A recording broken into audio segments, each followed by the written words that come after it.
that. What's up? We're back in the real studio with the green screen. How we doing? It's been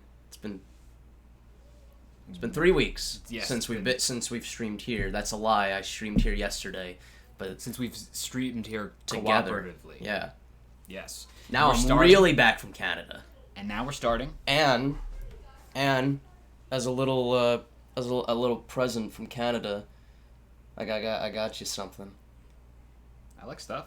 Yeah. So remember the Kinder Egg and how they America nerfed it from being a chocolate egg with a toy inside to being a little thing that you a little chocolate thing that they gave you a spoon and you eat it and it's really lame. Well, Canada never really did that. Here you go. This is legit Kinder Egg. This is a real Kinder Egg. Yeah. This is back when we were 10 years old, and I never actually did these. I never actually had The reason why they went extinct in America is because some dumbass kid choked and died on the toy inside.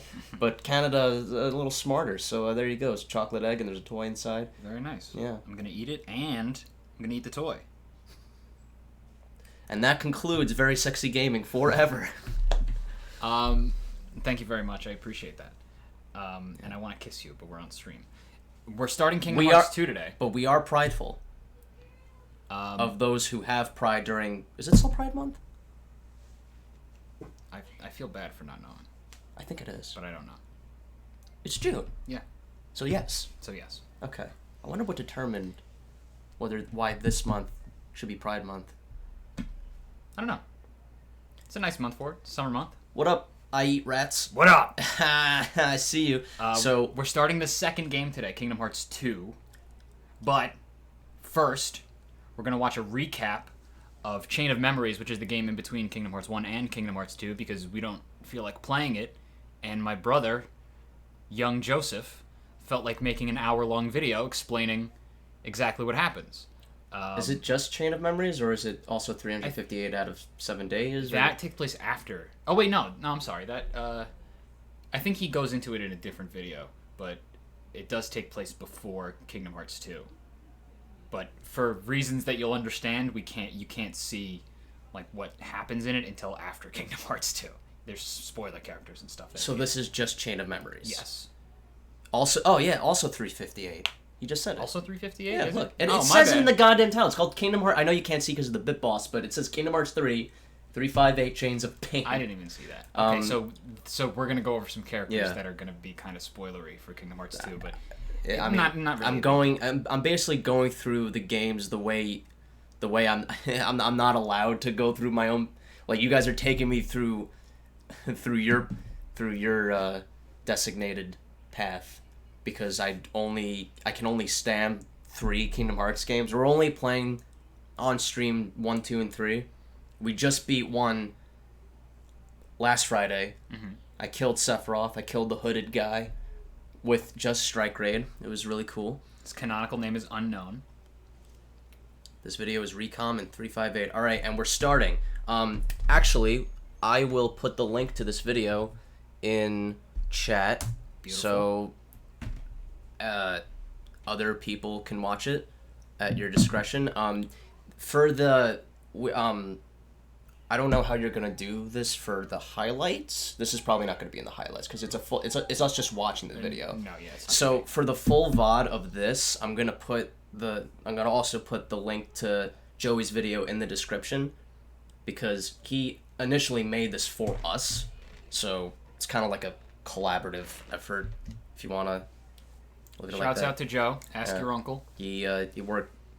This has kind of been what he's been doing for a while. He hasn't seen his kids in a long time. He's like, "Oh, I'm sorry, honey. I've been just churning out these Kingdom Hearts. I gotta write a report on Riku and the Realm of Darkness. I'm busy here. I can't. Honey, shut up! Right. I don't care about soccer practice. Fuck! I can't drive the kids to soccer practice. I'm too busy trying to get through all these. Who the fuck is young Xehanort? The data fights. Never mind. He wasn't.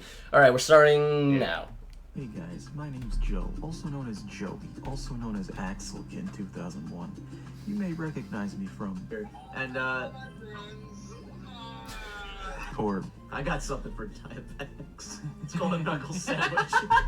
I Jesus. love Kingdom Hearts, It's an old the video clip. game Yeah. that was released on many consoles. So when I heard about the now infamous leak saying that Very Sexy Gaming was going to be tackling Kingdom Hearts, I was jumping for joy.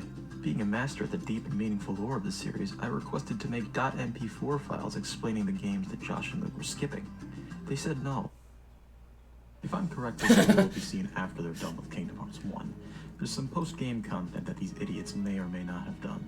I wrote this script when they were starting Infinite Fusion, so I'm gonna have to take a shot in the dark and pretend like they haven't.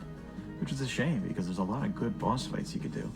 Like Kurt Zisa, a giant heartless named after a did that. PlayStation magazine winner. Or the Phantom, which is the worst thing in the entire world. I did because that. you You get did that, on I the did, death yeah. during the fight. Or the man himself, Sephiroth, who was voiced by Lance Bass of NSYNC. Time to end. Dodge this! Meet your fate! Rah! Over here. Come, power! Matches perfectly with his character. Is that real? What? Is that a real thing, Lance Bass? He's in sync? Hold on, I want to look this up. Joe, you better be joking.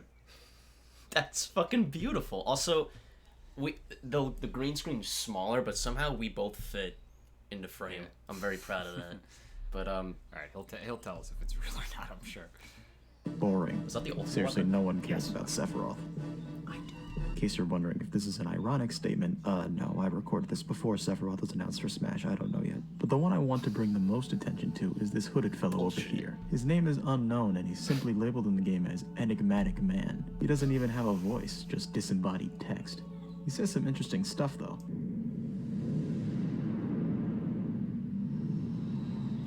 Wait, what are you? This sort of sounds like a baby.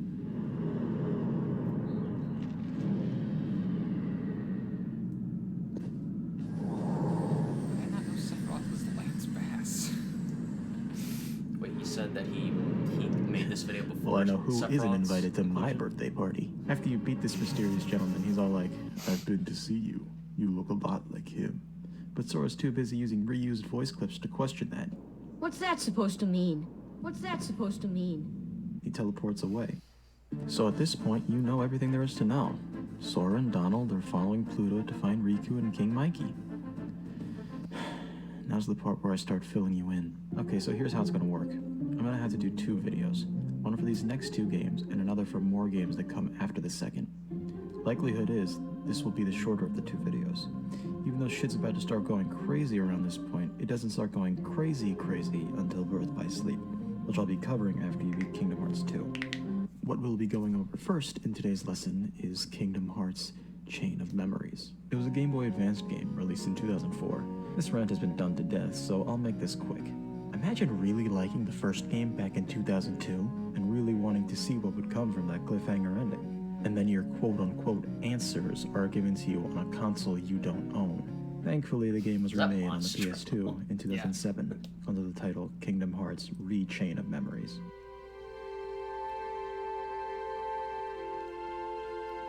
Oh, that's beautiful. Our wonderful adventure begins right where Kingdom Hearts 1 left off, with Sora and gang chasing after Pluto. After giving chase for like 10 minutes, they decide they've had enough for the day and go to bed. In the middle of the night, Sora goes out to take a tinkle, when a strange man in a black coat starts saying some dumb shit about, Along the road ahead lies something you Oh, it's him However, again. need. In order to claim it, you must lose something that is dear to you. And now he has a voice I don't know actor. about this black coat guy, but he's nowhere near as cool as the one from the first game, am I right, fellas? After walking down the path some more, they find a big-ass castle in the middle of nowhere. For some reason, the 3 of them think that Riku and Mickey are in this castle, so they have to go in. Well, to be fair, they did say they had a feeling they'd be here. Something just told me he'd be here, okay? Really? Because now that you mention it, I was kind of Where are thinking the he same going? thing. I Seriously? don't know why. Me too. What the fuck? Okay, so the original game didn't have voiced Yeah, dialogue, me too. so they had to make these voiced cutscenes in 2007, 5 years after Kingdom Hearts 1. Haley Joel Osment went through this thing that shitty adults call puberty, and now he sounds like a grown-ass man despite Sora being the same age as he was in the first game. Jiminy comes out of Sora's snatch to say, hey, maybe this is a bit suspicious actually. We all think the same stuff at the same time. But Sora threatens his life, so he goes back. Suddenly, the Black Coat Man comes back. For some reason, Donald, for the first time in his entire life, feels the need to announce that he's about to use magic. He's about to Zeta Flare this bitch, but uh-oh, he can't. Black Coat Man basically says, you idiots, the second you walked in here, this became a challenge run. Now you're all at level 1. He goes on to say, In this place to find is to lose, and to lose is to find. That is the way in Castle Oblivion. What? Edgy name. He says that they're gonna be seeing people that they've met in the past, except they won't remember them. Then he says that Riku's here, and at this point, I'm already bored. He gives Sora a card that has a picture of Traverse Town on it, and he's like, my dad gave me that? I'm only letting you borrow it because you gave me your Hot Wheels at recess last week. He does say that. They go through the door and now they're in Traverse Town again. Black Coat Man once again appears behind Sora and says, yo, check it out. This is Traverse Town, but it isn't. It's not real, it's a fake. This is actually a custom VR chat room I made. Do you like it? They're about to exchange Discord IDs when Jiminy comes out and he's like, hello, Donald and Goofy are gone. Black Coat Boy's like, I turned them into cards. They have NFC functionality. If you use them in Breath of the Wild, you get some fish. And then the first battle begins. This is really like tuned to Okay, your so like, humor. I haven't played this game in a while because it sucks, and I don't remember the combat system too well. I'm not gonna waste time looking it up, so I'm just gonna go off what I remember. This is not even remotely similar to the first game. It doesn't function the same. Everything you do outside of running and jumping is determined by cards. You use cards to do spells, you use cards to do summons, you use cards to use Donald and Goofy, you use cards to swing the fucking Keyblade. Every enemy also has cards that they use to do certain attacks against you. Every card has a number attached to it, 1 to 9. If you use a card that's a higher number than your opponent's, then your move will have a higher priority against theirs. If it's lower, they have priority against you. There are also cards that have zeros on them, which is the highest priority of all. What? There's a meter in your deck that you can use to refill the cards you used, but you won't get to use the same ones every refill, okay? After that nightmare, Black Coat Man leaves, and the real Sounds adventure can interesting. truly begin. They dick around for a bit, and then they see Leon. Hold on. He's back, baby. Yeah, I kind of like this. I kind of like the. It the sounds combat from the interesting, game. but I can tell that it's probably tedious. Yeah, I think that's the big problem with it, and also, I can't really say that it holds up. I haven't played it in like a decade. Wait, hold on. Joey, did you say that you made this video before Sephiroth's announcement? He did, yeah. And then made a claim that Sephiroth wasn't in... Oh, wait. Maybe that was post. Because he said Sephiroth wasn't in Smash yet, so that clearly is a... Okay, I'm an idiot. But he doesn't seem to remember Said he the started three, writing because the that's script. not Yeah, even the real Leon at all. He's not back, baby. No one remembers our heroes, so they basically just gotta do all the worlds again, but with a shittier combat system this time. The enemies are all the same Really? ones that you've come to know and love from the first game. We have the Crawler, the Scrounger, the Flat Earther, Xehanort, YouTuber Peanut Butter Gamer, etc. They get the heck out of there and are met by guess who? Well, Sora, did you enjoy meeting your memories? Yeah, it was good to see everyone. Coat starts walking ominously towards Sora, but is interrupted by everyone's favorite guy. Hello. This is his first appearance. Oh, my name's Axel. Got it memorized. I don't know if we're playing MGS2 by this point, but he's voiced by Raiden, if you couldn't tell. He says he wants to fight the Keyblade Master, and if Coatman stops him, then he's telling Mom on him. Axel's the first boss of the game, so the fight is on. The fight is over. Axel's all like, congratulations on defeating me. Here, have this card, and me ominously telling you that you're forgetting someone who's more important to you than Riku. Castle Oblivious. They move on, but it seems like they forgot about Hollow Bastion for whatever reason. Holly? Holler? So they start going through the Disney worlds. I'm not going to explain what happens in all of them. I'd rather die. It's basically the same plot as the original games, but everyone forgot Sora or whatever. In between each Why? Disney world, they talk more about stuff that they're forgetting. Could it be that we don't remember because we're losing our memories? Because I guess they aren't complete dum-dums, they realize that the further they go into the Jiminy's castle, the always more been- memories they'll lose. As they keep going on, they keep talking about how they'd never forget their friends. it's So, got his clothes obviously, back. they're going to Kingdom Hearts completely clothes. forget about their friends by the end of this. Cut to a scene of Oh, wait, Axel let's with a rewind a different little member of the I think Black that was Coat kind of Brotherhood, Larkine. She's I picking on Axel for being Axel's the first So, boss I of don't the know game, exactly so how- the fight pause is for a on. second. I don't know exactly how this Castle Oblivion works, but basically it makes these little fake worlds that Yeah, no that one Sora like runs through and plays cards with fake versions of And nobody- Aladdin and and he- Jasmine. and nobody remembers him because it's a fake world. But Yeah. he is also losing his memories from a Yes. completely different reason. Yes. That's stupid. Why? What do you mean? Why? I mean, it Fight is. It's over. It's stupid because it's Axel's all confusing. like, "Congratulations on defeating me. Here, have this card," and me ominously telling you that you're forgetting someone who's more important to you than Riku. I went back too Castle far. Oblivion. About Hollow Bastion for whatever. The Disney worlds. I'm not going to explain what happened in all of them. I'd rather die. It's basically the same plot as the original games, but everyone forgot Sora or whatever. In between each Disney world, they talk more about stuff that they're forgetting. Could it be that we don't remember because we're losing our memories? Because I guess they aren't complete dum-dums, they realize that the further they go into the castle, the more memories they'll lose. As they keep going on, they keep talking about how they'd never forget their friends. So, obviously, they're going to completely forget about their friends by the end of this. Cut to a scene of Axel with a different member of the Blackcoat Brotherhood, Larxene. She's picking on Axel for being interested in a little boy. He says that the only reason he is because he became a Heartless and was still able to retain his feelings, which only one other person was able to do. Sora and crew are talking about forgetting stuff or whatever, it's topical, and Sora pulls out the lucky charm that Kairi gave him to show that he'd never forget about her. And he's immediately distracted from this thought by suddenly remembering someone else. A different girl with blonde hair. It seems that the more Sora forgets, the more he remembers. And what I find funny is that as soon as he starts thinking about her, it almost seems like he doesn't care about finding Riku anymore. You're slowly drip-fed more information about this girl as the game goes on. It's honestly pretty frustrating, especially because the Disney worlds are among the worst to play in the series. Another scene with Axel and Larxene. Larxene says she's gonna fight Sora next because, why not? Don't forget, Sora is the key.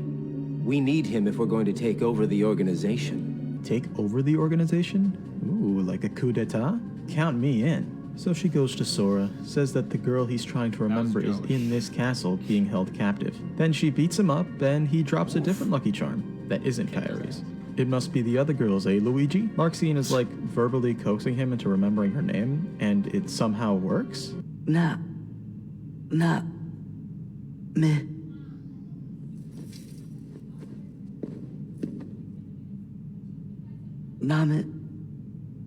Nominate. Then he gets mad and beats Larxene up. Then she runs away, and for some reason Sora's so mad he goes into a fit. Where are you? Don't you dare hide from me! Show yourself!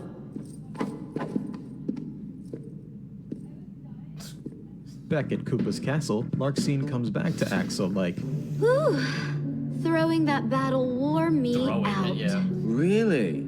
It looked to me like you just plain lost. How dare you! So then a new guy shows up, Vexen. Vexen is a scientist man, that's his character. I'm a scientist. Experiments are what I do. Yes. He says that he's going to show Sora the power of his new experiment, and then Columbia will rue the day they rejected his application. Whew. Sora sure does seem like he's upset. You be too. He just remembered a friend, but found out she's in trouble. I don't know, I just think this scene's funny. After dicking around in Atlantica, except they're not fish this time, they find Riku. He's just chilling on the 36th floor of Castle Oblivion. So he starts, like, immediately being an asshole. He's like, "You've changed, man. You used to only care about me. Now you, like, care about multiple people. How could you do this? Naminé doesn't even like you anymore." He starts talking about how it's Sora's fault Naminé left the island in the first place. And then Riku turns into a shadow man, like he did in the first game. Remember when he did that in the first game? He starts attacking because he's the only one that can protect Naminé. After getting a good whacking, My beautiful gun is destroyed. Good thing I got a spare upstairs. Sora's a bit confused by the situation, and Jiminy comes in with the voice of reason. Sure was strange. Almost like Ansem was back, controlling Rico again. But we got rid of Ansem for good. They hypothesize that Riku just forgot that he's Sora's friend because they're in Castle Oblivion, and they move on. So after 3 Disney Worlds with 0 plot progression, Vexen finally comes in to disappoint his parents. He says he's the reason Riku's here. They fight, he loses, he gives you a card, he leaves, moving on. Another scene in... So do they all have like special cards you can take for combat and like and whatnot. I don't remember exactly how that works. Also, is this? I don't think so. Though. Castle Oblivion's the hub world.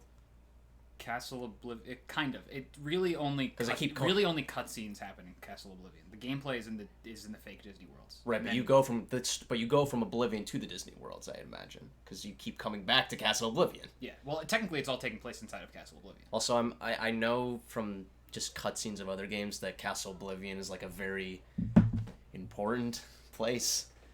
I only know this because there's a lot. I've seen a lot of cutscenes of just like a white background that looks just like this. Plead the fifth.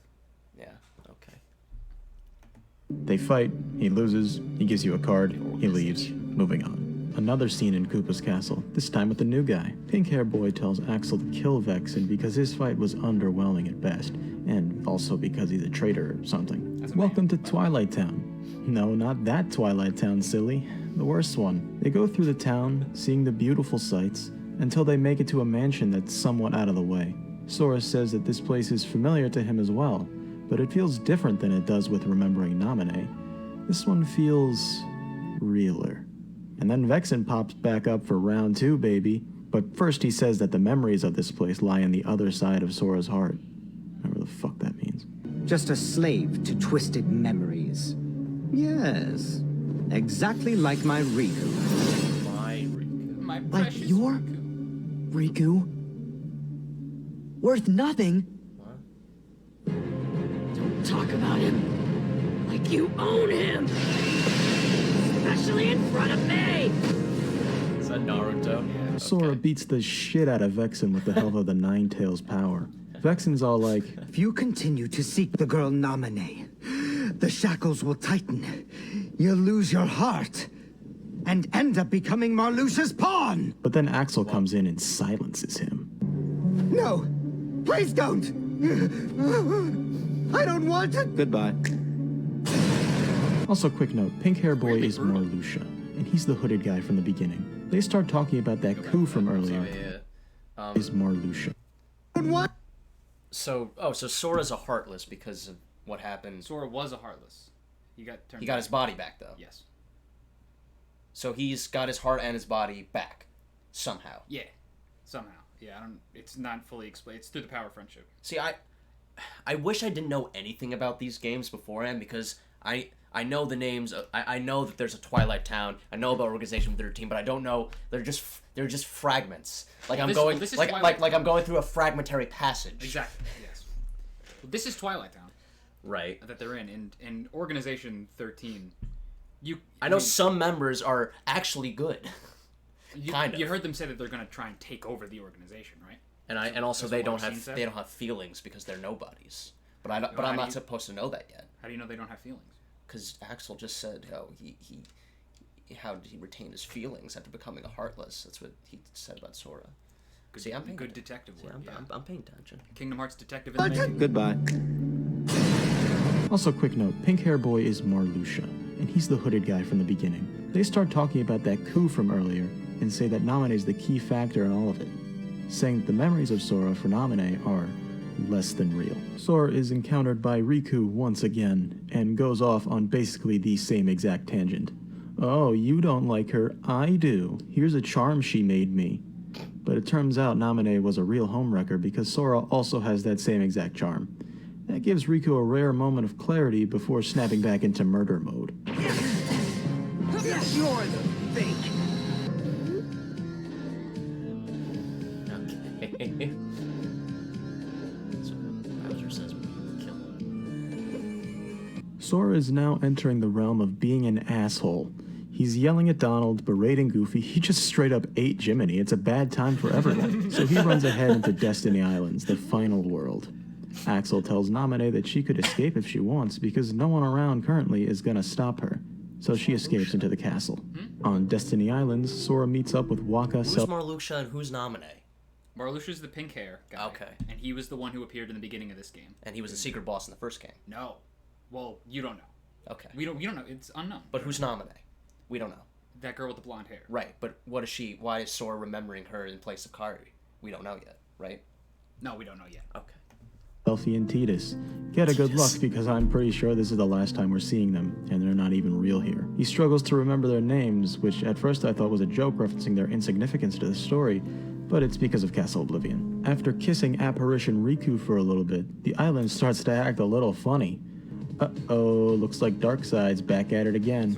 Gonna have to take him out again, just like old times. After you're done with that, Naminé goes to see you and is like, look, you only like me because I made you like me. Truth is, I'm very insecure. I mean, take a look at that ghost of me over there. It's symbolic. That lucky charm you're holding isn't even mine, you idiot. It's Kairi's, you dumbo. Sora wasn't really listening, but while he was being swallowed into the eye of the hurricane, he basically had this realization by himself. So he catches up with Naminé and asks, hey, so who's that bitch that I actually like? I forgot her name, could you help me out? But before she can answer, Riku comes back in just to remind Sora that he's still here and still hates him. Again with Dark Riku? Jesus. Riku! Want some more? No, Riku, I don't. We've both had a long day today, and I think we're letting our hormones get in the way of what's really important. I realized, I don't think I really like Naminé that much after all. I know, after all that, right? You can be her protector. You're more worthy than I am of the task. What do you say we get out of this castle and just hang out for a little? Ah! Sora! Riku's about to finish this series off for good, but then... I said stop! The weight of Sora's speech hit him right there, and he couldn't find a will to fight anymore. And by that I mean he died. Larxene comes in and kicks Sora for no good reason. And then she tells him that the Riku that just died there isn't actually Riku, but a replica created by the late Dr. Vexen. It was implanted with fake memories by Naminé. You see, Naminé has the power to alter people's memories. That's how Sora got all those pleasant times in his head. Larxene is quite unhappy with how their plans were foiled by Axel for letting Naminé free, so now she has to kill Sora. Oh no! Naminé gets in the way, so Larxene slaps her next to the dead clone Riku. This makes Sora give a speech about how even if the memories are fake, the promise he made to protect her was real to him. She's about to finish this series off for good, but then the weight of Sora's speech hit her right there and staggered her for enough time that Donald and Goofy were able to catch up and help him out. With the power of friendship and dead replicas, the 3 half-pints take down Larxene and she fucking dies. No. No. I refuse to lose. There's such a bunch of losers. Naminé explains in more detail how this memory shit works. She can basically take people's memories and add, remove, or change them completely. The meanies at Koopa's castle wanted her to manipulate Sora's memories enough to make him their puppet, but Axel just had to screw everything up and set her free. She says she can repair everyone's memories if they can make it to the top of the castle. So that's our next destination. Good thing that's on the next floor. Marluxia is said to be the last obstacle in our path. And according to Naminé, he was the mastermind behind it all. He made her do all the memory manipulation stuff. Cut to Marluxia at the top of the castle having a bit of a debate with Axel as to whether or not treason is cool. During this, Marluxia tells his grand plan, that they would use Sora to take over the organization. Whatever this organization is, it must be pretty big if it doesn't only have the 4 that we've seen. Axel wasn't interested in taking it over, but was rather working with it to weed out the traitors. Marluxia being the last one left. The debate gets a bit heated and they have a fight to the death. Marluxia gets in a bit of a pickle and summons Naminé as a human shield. I guess he can do that. Sora gets word of this, and they get into the room too. This is getting kinda political, guys. Sora says that he's gonna kill the both of them because black coat equal bad. He starts with Axel, rather than the guy who's holding the only person he even knows anymore captive. After he gets his ass beat, Axel fucks off, leaving only Marluxia. He tells Naminé to erase Sora's memory, so that he may be rebuilt to be the puppet Marluxia wanted him to be. Naminé says she won't, but like the hero he is, Sora tells her to do it, without even really thinking about how that might end up killing everyone he ever knows and loves. I mean, I guess he doesn't know them, but... Marluxia even calls him a dumbass, saying he'll end up being just like the replica of Riku. Speak of the devil, look who's alive. Marluxia rightfully asks how he's even still standing. Replica's response is less than ideal. What can you possibly think I ever had? Both my body and my heart are fake. But there is one memory I'll keep, even if it's just a lie. Whether it was a phantom promise or not, I will Protect Namine. You see, this is why I prefer the Japanese dubs of these games. On top of being the native language of the developers, there's also less restrictions and censorship on what they can say, which leads to the creative freedom that this series really needs. ならば私の敵ではない。一切の心が消えた無の世界。お前の心を虚しく散らせ。 It does sound cool. But I understand we need corrections. 咲き誇る闇に食われ、光なき忘却に沈め。 やっちゃっていい。俺の記憶を消すんだ。 Marluxia has shown his true colors, and the final battle has begun. Did you know? All the music in the 1.5 re-release of Kingdom Hearts 1 was redone by a real orchestra instead of using MIDIs. In Chain of Memories, the only song that got this treatment was the final boss theme here. And be sure to hit me in my Tarion, where the skull is the thinnest, for maximum damage. This is the heart of a hero. So he dies, like, a lot, and that's it. That's the final boss. We get some parting words from the replica. Sora, you're a good guy. I don't have to be real to see how real your feelings are. That's good enough. So he's a replica. Where's the real Riku? Keep watching. Okay. Riku! No, not Riku. Then we get taken to the pod from which our memories will come back. Namine says it'll take a long time to recover all these memories, and that they'll forget everything about their journey in Castle Oblivion. She takes the time to give them a choice. You can lose your memories of this castle and reclaim your old ones, or keep your memories here and give up the memories that you... But he's already in the pod. Good night, Sora. So, that's it. One game down for this video. One to go. Psych! You thought we were done with Chain of Memories, you idiot? There's an entire second story mode starring the real Riku, baby. You can never escape!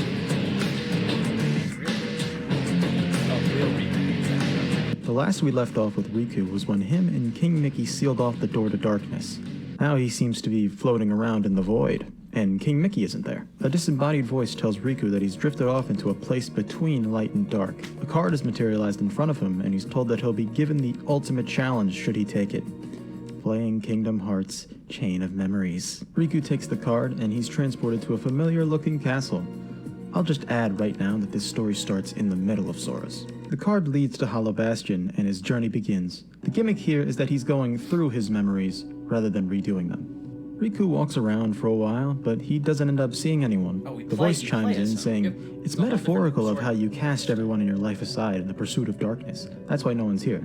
It's pretty powerful. I'm gonna use it for my English paper. Can you tell me how you feel right now? But it turns out Mr. Voice was full of shit, because there's one figment of memory there. Maleficent.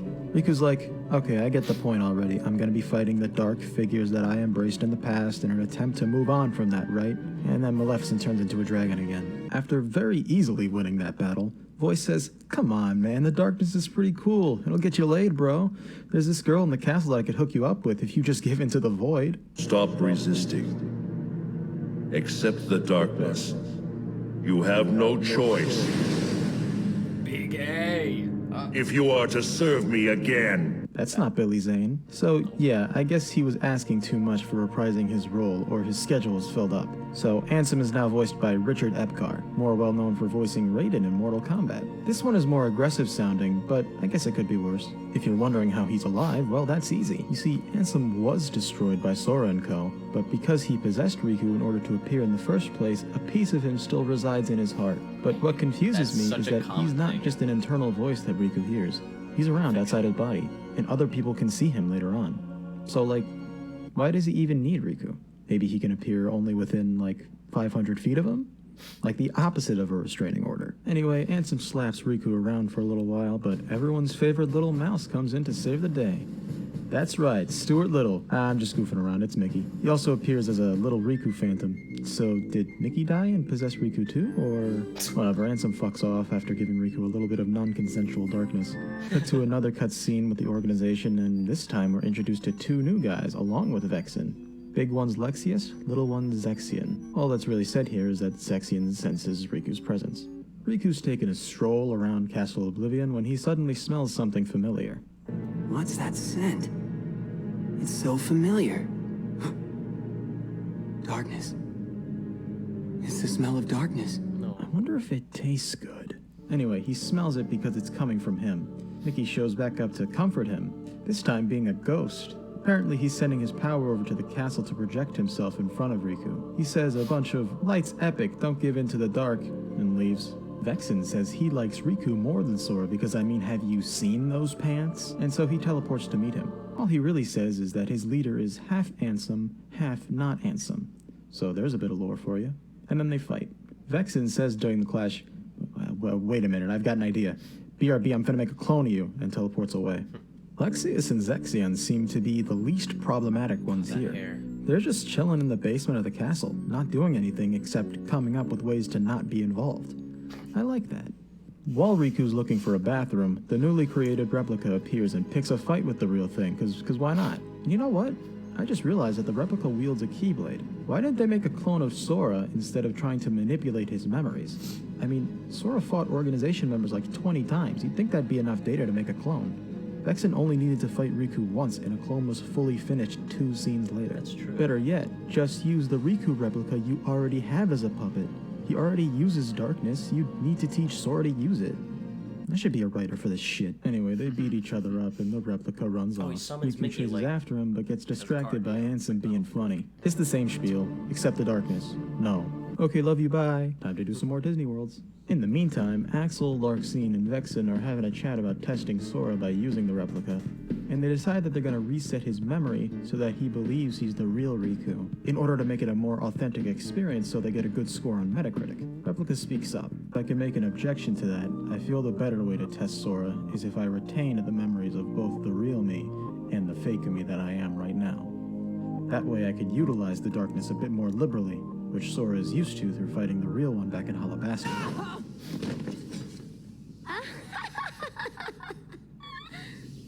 Stupid little toy. Damn. I want it. And at the same time, I could express the emotion that the real Riku does. I feel like that would... Did this joke land the second time? I don't know. Cut to 3 minutes later, his memory is reset to the real Riku's, and he says he's gonna protect Naminé and kill Sora, yada yada. He leaves and Larxene makes fun of her, calling her the shadow of Kairi. What could that mean? Lexius and Zexion talk about how the others' plan of control of Sora is stupid because he's a light man. So they come to the conclusion that they need to go after Riku and use him to take down Marluxia. I consider that the smarter move. After Riku completes the last round of Disney Worlds, Lexius is waiting on the other side to take him down. You see, it turns out, Lexius is strong as fuck, and he's giving Riku the ultimatum of embrace the darkness and join us, or die. Riku chooses to die a few times because this fight's kind of hard. After getting his butt absolutely handed to him, Riku decides, maybe darkness will get me laid after all, and then he one-shots Lexius. Inside Riku's heart, Ansem's like, well, that was a fucking stupid idea, now I'm gonna eat you up. He starts unhinging his jaw, when once again Mickey comes in clutch. You meddlesome king! Riku wakes up from his darkness binge and continues onward. Axel goes to Zexion and informs him, as well as the audience, that we're at the chronological point where Sora just beat Marluxia. Zexion's like, well, I guess I gotta die next, BRB. He meets up with Riku and tries to fuck with his head, saying that Sora will have to kill him because of the darkness in his heart. And also that Sora's in the castle with him, at the top floor. Riku goes to Destiny Islands where they have their little battle. And by that, I mean they didn't have enough budget to put in another battle arena, so they had to reuse the same one that Darkseid had. But first, we have to mindfuck Riku a little bit more. So here's an apparition of Sora that tries to kill him. Fake Sora's about to finish Riku off, but then Kairi shows up. It's actually Naminé pretending to be Kairi, but don't tell Riku, shh. She says, hey, so here's a thought. Why don't you use the light and the dark? Like, you don't have to give in order to use the dark. You just gotta find a balance between the two. Honestly, if you do that, you'll be the most powerful character in this stupid-ass series. Riku takes her genuinely good advice and beats the apparition. Now the true battle can begin. You reek of darkness. Even the light can't block the smell. Yeah, Zexion, you're really not cut out for the organization. Maybe competitive Smash is more up your alley? Now that Riku has definitively figured out that the darkness will, in fact, get him laid, this fight becomes easy for him. Before Zexion bites the dust, he escapes back to the basement so he can get a little better with Greninja before taking on Riku again. But waiting for him there is Axel and the replica. Keep in mind, this is now after the end of Sora's story, so the replica knows he's fake and wants to forge his own personality. Axel says, a good start to have your own identity is to kill Zexion here, lol. And I guess because the replica was literally born today, he does it. Apparently the reason why he had Zexion killed was because he knew way too much. Honestly, I forgot what that means, so I'm gonna move on now. Riku's making his way up when Ansem comes back to be annoying. The more Riku uses the darkness, the more control Ansem gets. So he freezes him up and is about to assume control over his body. For the 20th time, Mickey comes in clutch. Must you interfere again? We'll be back with more of this fucking horseshit after this commercial break, only on Disney Channel. But wow, Mickey's here for real this time. Finally. But I guess that doesn't matter because as soon as they enter Twilight Town, Mickey just disappears, leaving Riku to fight Ansem. But hold on. Riku puts his keyblade down. It's not the real Ansem. He smells different, of course. Yes, as it turns out, this one's a fake. Ladies and gentlemen, meet Diz. He tells Riku to go to Namine, and from there, all will become clear. Riku goes to the mansion to find her when he's stopped. One second. Covering Diz again. Turns out, this one's a fake. The real Ansem. He smells different, of course. Yes, as it turns out, this one's a fake. Ladies and gentlemen, meet Diz. He tells Riku to go to Namine, and from there, all will become clear. Riku goes to the mansion to find her when he's stopped by the replica. Because I'm you. No, I'm me. I'm me, he says. He starts having a mental breakdown, talking about how he's fake and he'll never be anything but that. The only way for him to be anything more than a shadow is if the real one dies. So the battle begins once again. And once it does begin, I notice that they're in the complete opposite positions that they were in the cutscene. Strong. Real thing.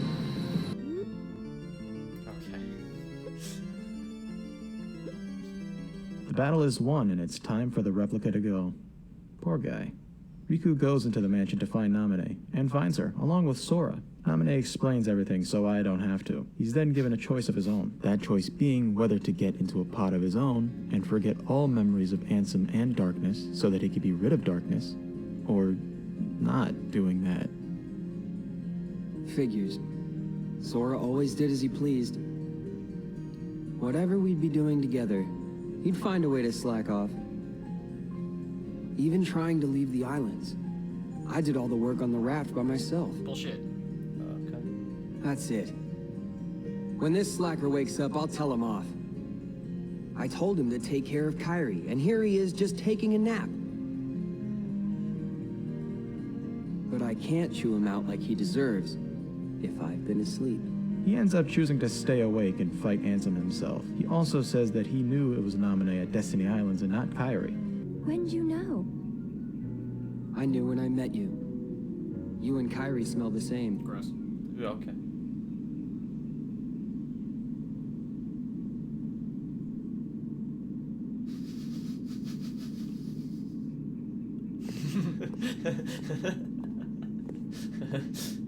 Okay. He meets with Mickey and Diz back at the castle. Diz gives Riku an organization code.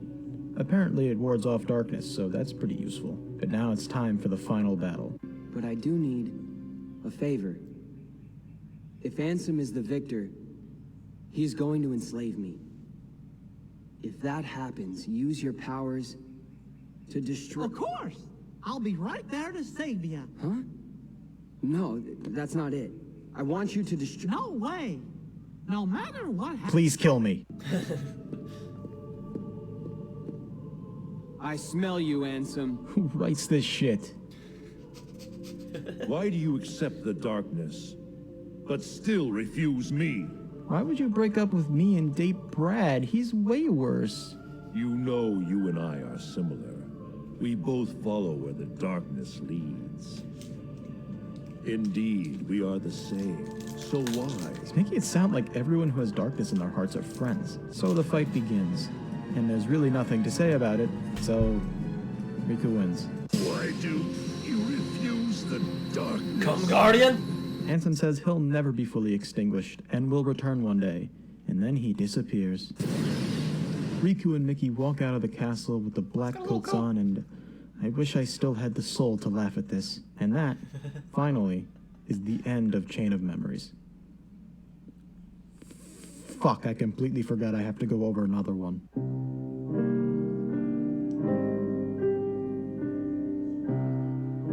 Okay. Let's pause here for 1 second. I have way more questions. Like, Let him loose. I'm ready. I thought this was gonna, like... Well, no, I knew, like, this was not gonna be about Kingdom Hearts 1, and and all my questions from Kingdom Hearts 1 cannot be answered because they'll spoil the next games. You can ask them, I'll just plead. But, like, I'll just plead the fifth. But, like, now, like, I mean, like, I'm glad I know all this backstory, but now I'm even more confused. Like, what the fuck is going on? Like... They introduced the organization in, like, the worst way possible. Yeah, okay. Well, maybe not, actually. Okay, so Ansem is not working with these black hooded figures. No. He is just lingering on in Riku's soul as a dark entity. But and then he said like that other guy, the guy with the Skrillex haircut also has some darkness. Skrillex haircut. What, Zexion? Yeah, he's got some darkness in him too. No, he was well, yeah, he was an organization guy. I think they all have darkness. They all have a little darkness. Yeah, Okay. But Ansem is like a different kind. He's a different kind of darkness. He's a heartless. Yeah. And then the organization guys are nobodies. What if we just made out for like 2 hours and just didn't play Kingdom Hearts 2? Like, can you imagine like how much more pleasant that would be? You think so? Like, would you use tongue? No. No. Because I would. Wait, hold on. No. Alright, pause. Hold on. Oh, wait, shit. Wait, don't look. Oh, no! Do you have any actual questions about this shit? Yes, oh my god.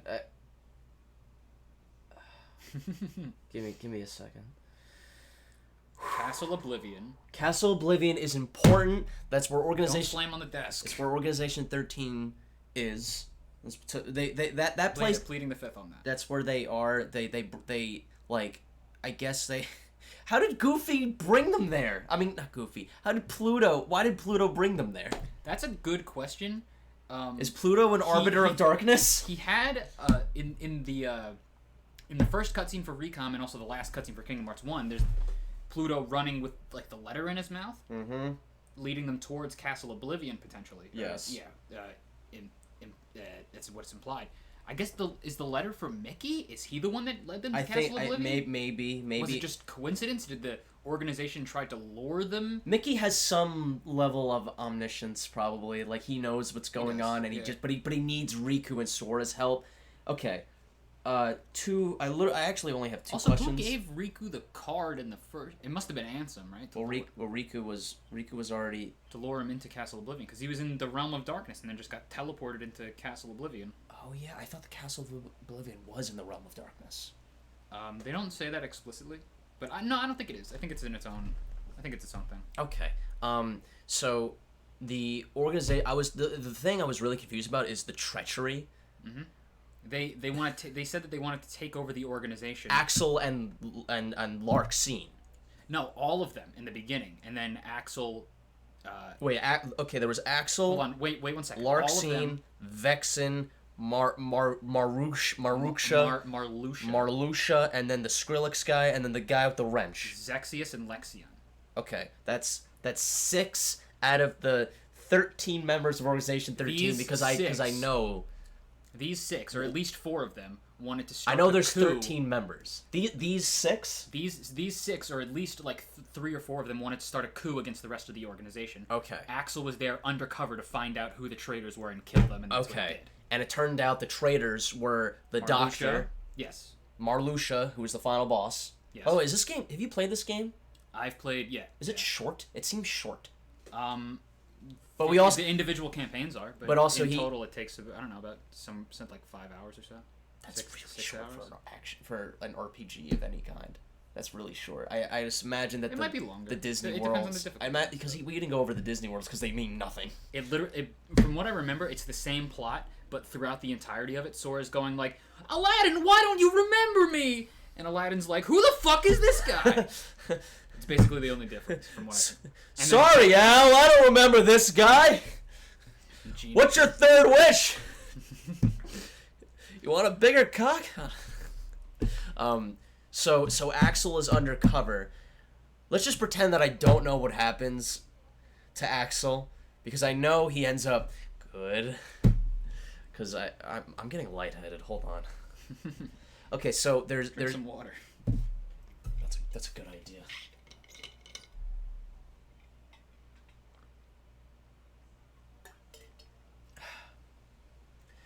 Okay. And? So, right, those 6 members, the traitors. Name them again. Axel, Larxene, Vexen, who's the scientist. Yes. He cloned Riku. He cloned Riku because and he wanted to clone Sora. He's a scientist because he does experiments. Yes, that is. He said that. He verbatim. said that. That's what that's his That expertise. He loves experiments. I love experimenting on my fellow Americans. In darkness. I hope he brings up the shadow. And then there's Trump. also Diz. Now what the fuck is that guy? Fuck. That's gonna make me so violent. Who is Diz? They just throw. This is something that's gonna make. Oh shit! Hold on. What? Camera. Oh, it's a reminder to take the garbage out. You have airplane mode on? Yes. So now we're up to the part, because I remember Joey was trying to explain Kingdom Hearts to me, and it made me very mad. Now we're up to the parts where I'm going to get legitimately angry. There's going to be some especially because we're not playing the games. It's going to be... Joey does a good job with these, but it's going to be... There's parts that are going to be... No, I mean, thank God for Joey. I wouldn't want to... These sound like... This sounds like a mess. It is, yeah. I played through this entire series, like... Well, I haven't played... There's some games that I haven't played. I played through most of the games more than once, and I still can't, name the plot back. So who are the traitors that Axel ended up killing? It was Vexen. He wanted to use the replicas. All of those guys are dead except for Axel. What about the girl? Larxene? Oh, she was a traitor? Yeah, she got killed by Sora. She was the first one to die. So all those guys were traitors. Except Axel. So then what about the other Organization 13 members? I'm gonna plead the fifth. I thought we were gonna fight all of the Organization 13 members in Kingdom Hearts 2. Pleading the fifth. Do some of them come back as replicas? Thanks to Vexen's research? Someone steals his research? Okay, all I wanted to know was who are the traitors. So Axel just was undercover. Mm-hmm. Okay, so who the fuck is Diz? Diz nuts.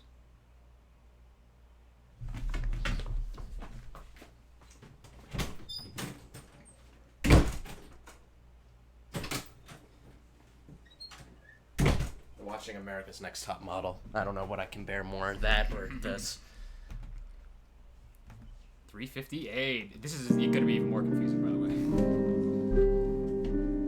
way. Okay, so this game came out 4 years after Kingdom Hearts 2, but to me and a lot of others, it feels like it should be played before 2. It was released in 2009 on the DS, where it received fairly positive reviews, but not by the fans. A lot of people seem to have hated its gameplay style. I played this game a few years ago, and from what I remember, it was alright. Not great, but not bad. I had a more painful experience with Chain of Memories. The game never got a remake, but the cutscenes were remastered, along with it getting some new ones. So think of this more as a movie. So, our story starts with a boy waking up in front of that mansion from the last game. A man in a black coat appears in front of him and says the following. Note, he doesn't actually say any of this, it's just that I need to explain some stuff that Kingdom Hearts 2 did and assumes you already knew going in. Wait, is that Castle Oblivion? No, this is Twilight Town. Oh, okay. Sorry. Up, baby boy, you belong to me now. You know what you are? You're a nobody. Everyone at the organization is. A nobody, in case you're wondering, is the husk of a person left behind when it becomes a heartless. Nobodies with strong wills, however, retain their bodies and sentience. You are someone's nobody. Everyone at the organization has a fun little gimmick in their name that I came up with. We rearranged the letters of... 1 second. Okay, so Joey just gets into a whole bunch of stuff that they explained in the beginning of Kingdom Hearts 2 about nobodies and stuff. I knew about that. But let's go over the second part of it. Obviously, when you know about when Heartless become... When someone has darkness in their heart... No. Stop slamming the desk. Sorry. First off. It's when a person becomes a Heartless. Yes. The body that's left behind becomes a nobody. When a strong-willed person becomes a Heartless, their nobody has, like... a body. Yes, and they become... a Heartless. No. They strong... No. Sit straight. Hold on, sit straight. Just let me get through it. I can't do this anymore. Let me get through it. Hold on. This is horrible. When a strong-willed person... I don't have a strong will! When they become a Heartless... Okay. Their nobody retains the human form. That's what Say that again. The people from the organization, you know how they're nobodies, but they look like humans? Yes. The reason for that is because when a strong-willed person becomes a Heartless, their nobody that is left behind retains the human form. It doesn't become like a mindless random enemy. Like exactly. Okay. Like there's. But that's what the organization is. They're nobodies created from strong-willed individuals. So they're not like. So they have their own like minds. They're not those gangly guys I just saw. No, those are called husks. Husks. And there's other forms of nobodies. And the Heartless, there's also Heartless enemies that are like I'm assuming if you're a Heartless that has a strong will, you become something like Ansem, because Ansem was a different thing. I think that the Heartless with strong wills just become big Heartless. like the boss Heartless, from what I can tell. I'm not 100%. Ansem is just Ansem's a weird case where he made himself a Heartless. Okay. He experimented on himself. Yes. Okay. So the... Gonna go back to the beginning of the spiel. Ready? 2 did, and assumes you already knew going in. Listen up, baby boy, you belong to me now. You know what you are? You're a nobody. Everyone at the organization is. A nobody, in case you're wondering, is the husk of a person left behind when it becomes a Heartless. Nobody's with Right, that's what I was gonna say. So, like, the guy in the beginning of Kingdom Hearts 1, like, the random, like, civilian who becomes a Heartless. Yeah, in Traverse Town. Well, he turns into a Heartless because he has darkness in his heart. Well, everybody has darkness in their heart. I don't know if that's been said exactly yet, but that's how anybody can become a Heartless, because they take advantage of the darkness. He becomes a Heartless. That guy in the beginning, because he throws away his body. Yeah, it gets left behind. You don't physically see it, but it happens. Okay, so somewhere else, that guy's body became the husk.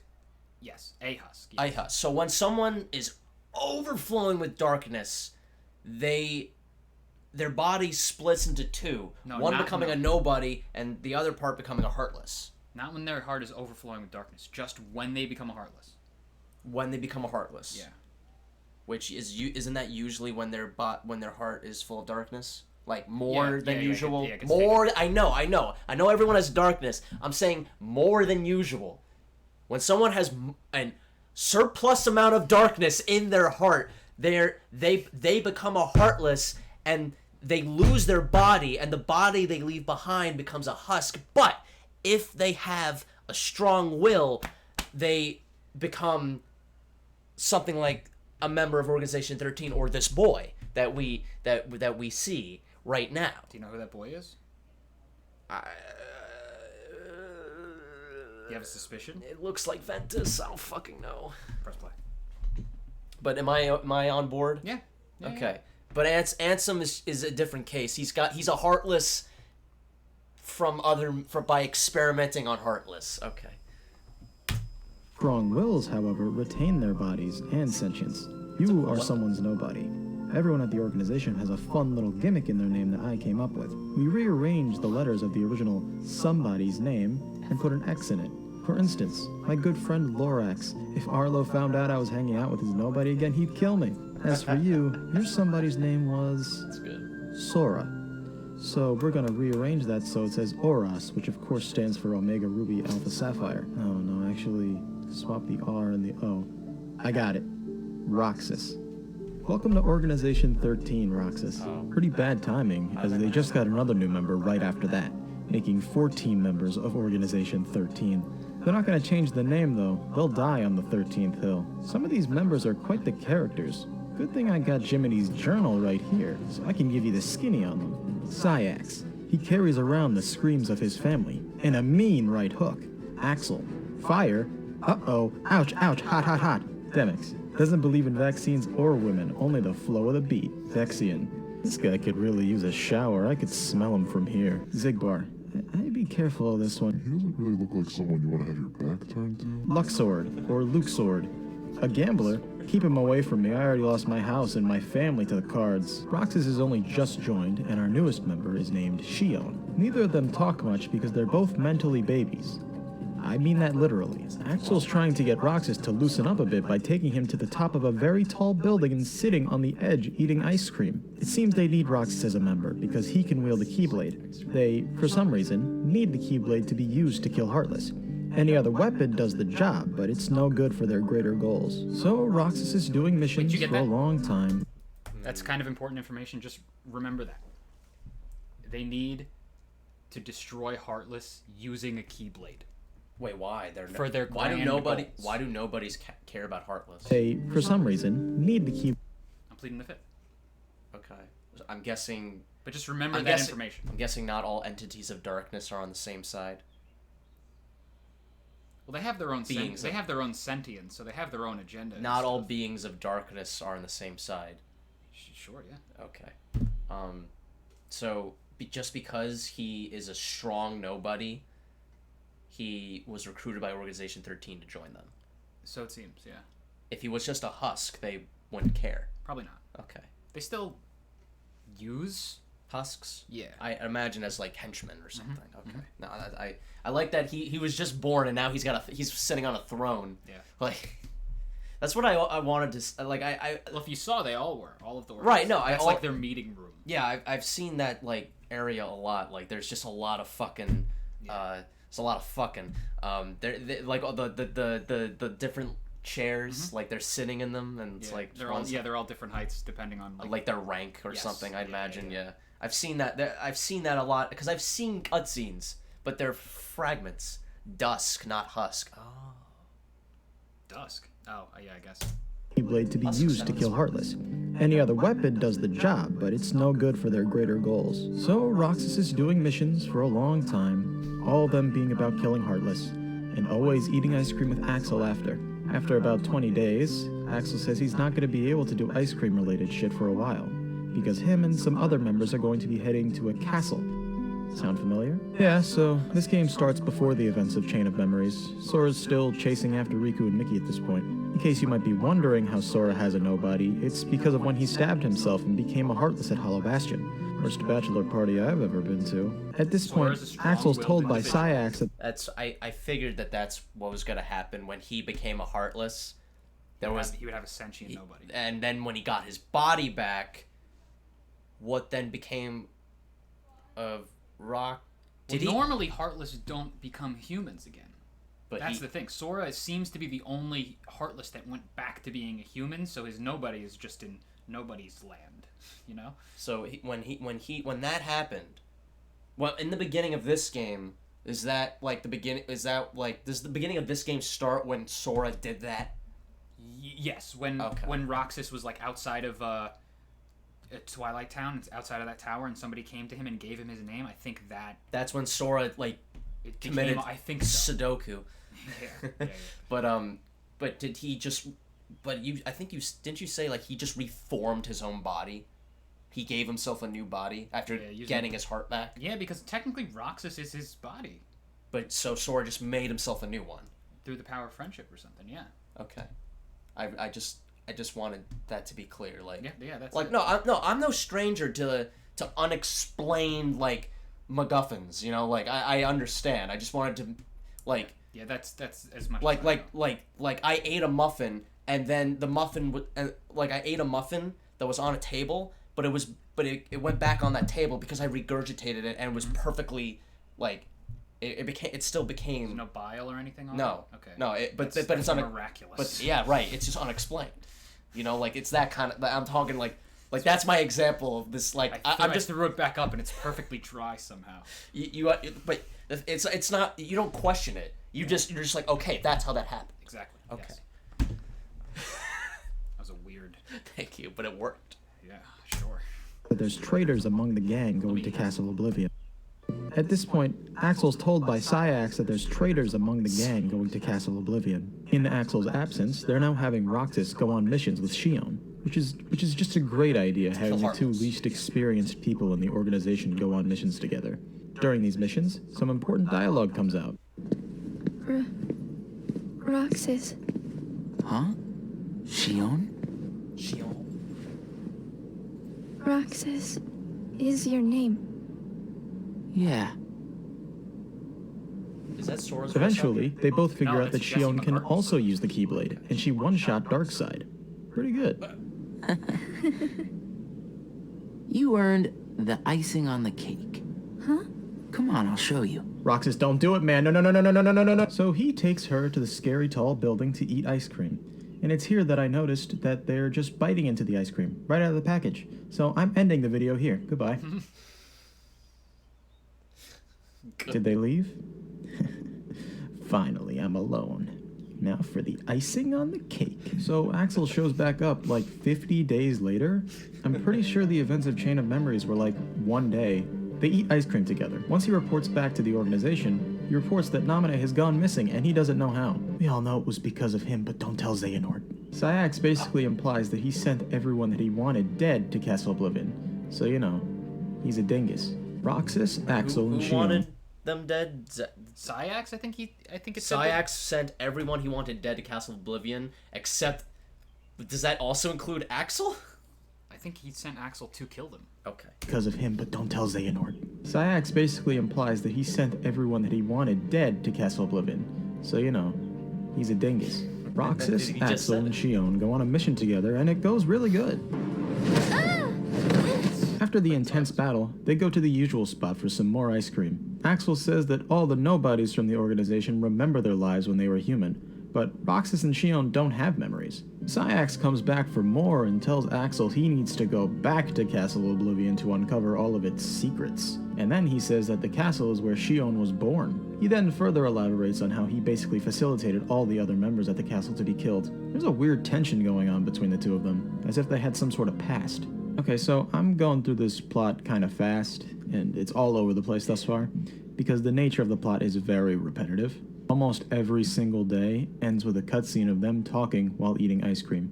Every time they meet up, they say, "I knew you'd be here." Like, no shit. They talk about how friendship is pretty rad. The next day, the same thing happens.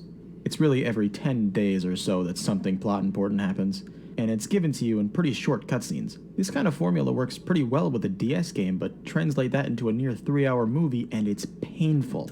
Cut to a few days later, and Shion's sulking in her room about a flashback that she had about a fight with a white-haired man, and hey, it's Riku, wearing a blindfold. What was that about? Anyway, he beat her up and said her Keyblade was a sham. Why? You're the real sham. I'm gonna shut my window. You're the real sham. So what do you think Shion's deal is? Why is Riku a member of? Oh, right, at the end of Chain of Memories, he gets the he gets the cloak. from Diz, yeah. I mean, first of all, who the fuck is Diz? Do we just not know? Diz nuts. You want some of this? So Diz, I guess, is a good guy who gave Mickey and Riku those hoods so they be protected by darkness. Are they going undercover in the organization? Or are they fighting the organization members? Plead the fifth. Also, Xeon, I'm gonna assume is Shion. I'm gonna assume she's Naminé or Kairi's nobody. Yeah.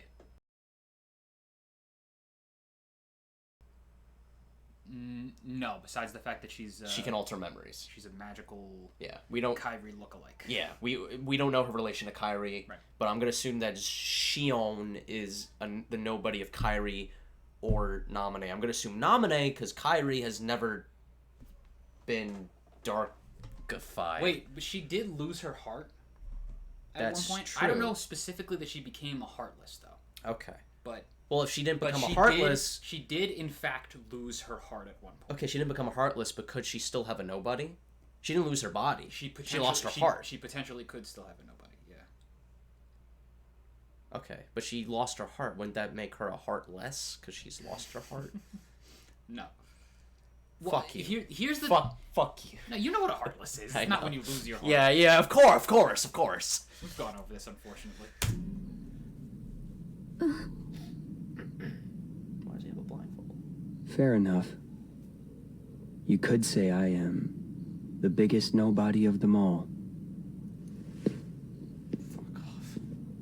That's so personal. No. We can't. This ended up messing with her enough that she failed a mission and went into a coma. Whoops. Sayax is being a ding-dong about it, and did you know? Sayax is voiced by the voice actor for Shadow the Hedgehog. See, I'm getting really bored here. About 20 days later, she awakens from her coma after having a dream about the events of Kingdom Hearts 1. Skip a few thousand days, and Axel is finally sent back to Castle Oblivion. Seems like Shion's getting curious about where she came from, so she was snooping around research files scattered around home base. This ends up leading her to Castle Oblivion as well. She tries to get in further, but Axel stops her. She describes that she's been having dreams of her past involving Hollow Bastion and this castle, and even Axel. I wonder why. Axel tries to stop her from going forward, but she moves on anyway. And then, before we could see the truth, we cut back to the usual spot with Roxas eating ice cream with Axel, Roxas wondering where she went. A few decades later, a scene with Riku and Naminé plays, where he asks how Sora's doing. She says that there are crucial parts of his memory that are missing. It's Shion that's causing this. You see, Shion has been absorbing Sora's memories, not on purpose, but because they're linked. Shion is Sora's memories of Kairi incarnate. She's comprised of a few snippets of Sora's memory that Naminé gathered back during the events of Chain of Memories, all of which related to Kairi, which is why she kinda looks like her, but goth. She takes on a human form because she's a replica, like the Riku replica. The reason she was created by the organization at all was as a backup plan just in case something went wrong with Roxas. The problem with her existence now is that those memories that she carries are not in Sora, and cannot be in Sora unless she's taken out.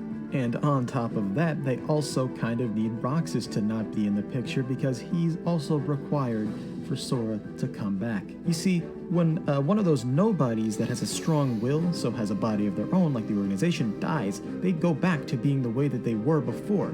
They go back to being human. Are you following me thus far? Listen, just the main point that I want you to take here is start counting how many Soras there are, because we're at 3. That's pretty low. Other main point being the organization really wants Sora. They want a Sora, they want a Keyblade, therefore they want Sora. They are willing to create him if they can't have him. Currently, at the moment, things are going pretty good for the organization. Because with Shion and Roxas around, they have 2 Keyblades for whatever their greater goal may be. And also, on top of that, with them around, Sora cannot wake up. AKA, their biggest threat is out of the picture. But they're starting to encounter a snag in the road. You see, both Roxas and Shion have been trying to be their own people instead of just being continuations of their human counterpart. If they become their own people instead of the mindless puppets that they wanted them to be, that's no good. They'll start forming their own opinions.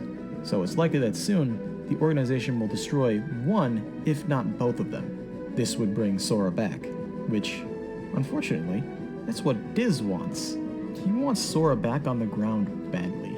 The motivation, we don't know yet. And he's the one in charge of the Sora Revival Project, so the only real outcome of this situation is that Roxas and Shion become a part of Sora again, aka they cease to exist. I'm aware that was a very sudden info dump, but that's how they treated it in this fucking movie. Let's talk about it for a second before we keep going with the video. So Roxas is Sora's nobody. Yes, we knew about that. That's easy. Shion is very complicated, it seems. Shion is Yeah, it's like Joey said. Shion is a replica that is... She's not a nobody. She's a replica. Yes, she is literally Sora's memories incarnate. The memories that Naminé is trying to put back in his head, I guess. Yeah. Right, and the memories that were taken away from her. Right, the memories that were taken away from Sora. Mm-hmm. That's what Shion is. And that's why she's a Keyblade. So she's a replica. Who made her? Vexen? Unknown. Well, if she's like legit, they haven't said that she's a replica yet. Actually, I don't know if they did. If she's a replica, then yeah, it was Vexen. Joey just said that they are. Did she say verbatim? I thought he said that she was like a replica. No, he said she is a replica. If that's the case, then she was made by Vexen for sure. Okay, so that means that how do you materialize and personify memories as a replica? That's a good question. So she is a replica of Sora, female She is a replica not of Sora but of Sora's memories, and because a big part of Sora's memories are Kairi, that's why she kind of looks like Kairi. And Naminé and the reason why her memories are all fucked up is because Naminé, it's the memories that Naminé took out of Sora. Yes. Okay, we still so that's how Shion came to be. We don't know who Naminé really is. Not yet. Okay, it's complicated, but I think I understand. Yeah. I have to go to the bathroom very badly. You want to keep watching? I'll be back in a second. Okay. This is fun. What about my towel? Okay. Sudden info dump, but that's how they treated it in this fucking movie. Even if you had played Kingdom Hearts 2 at this point, you would not be able to comprehend all of this. It's a disaster. So much so that I'm not reading off of a script right now. All of what I've been doing has been off a script. Right now, it's off script because I did not want to waste my time in typing all of it. Diz enlists his trusty assassin, Riku, to take them out himself. Riku is now apparently willing to kill for Sora, so I guess add him to the list of people obsessed with him. Or maybe he just solidified his place there. Roxas eventually catches on that Shion might be at Castle Oblivion, and Axel's like, fuck it, let's go. So they go to look for her there. However, Roxas gets a bad headache and didn't bring any aspirin, so... Hold on. I want Luke to see that. It's pretty good. So, that's why is Riku older? Or something?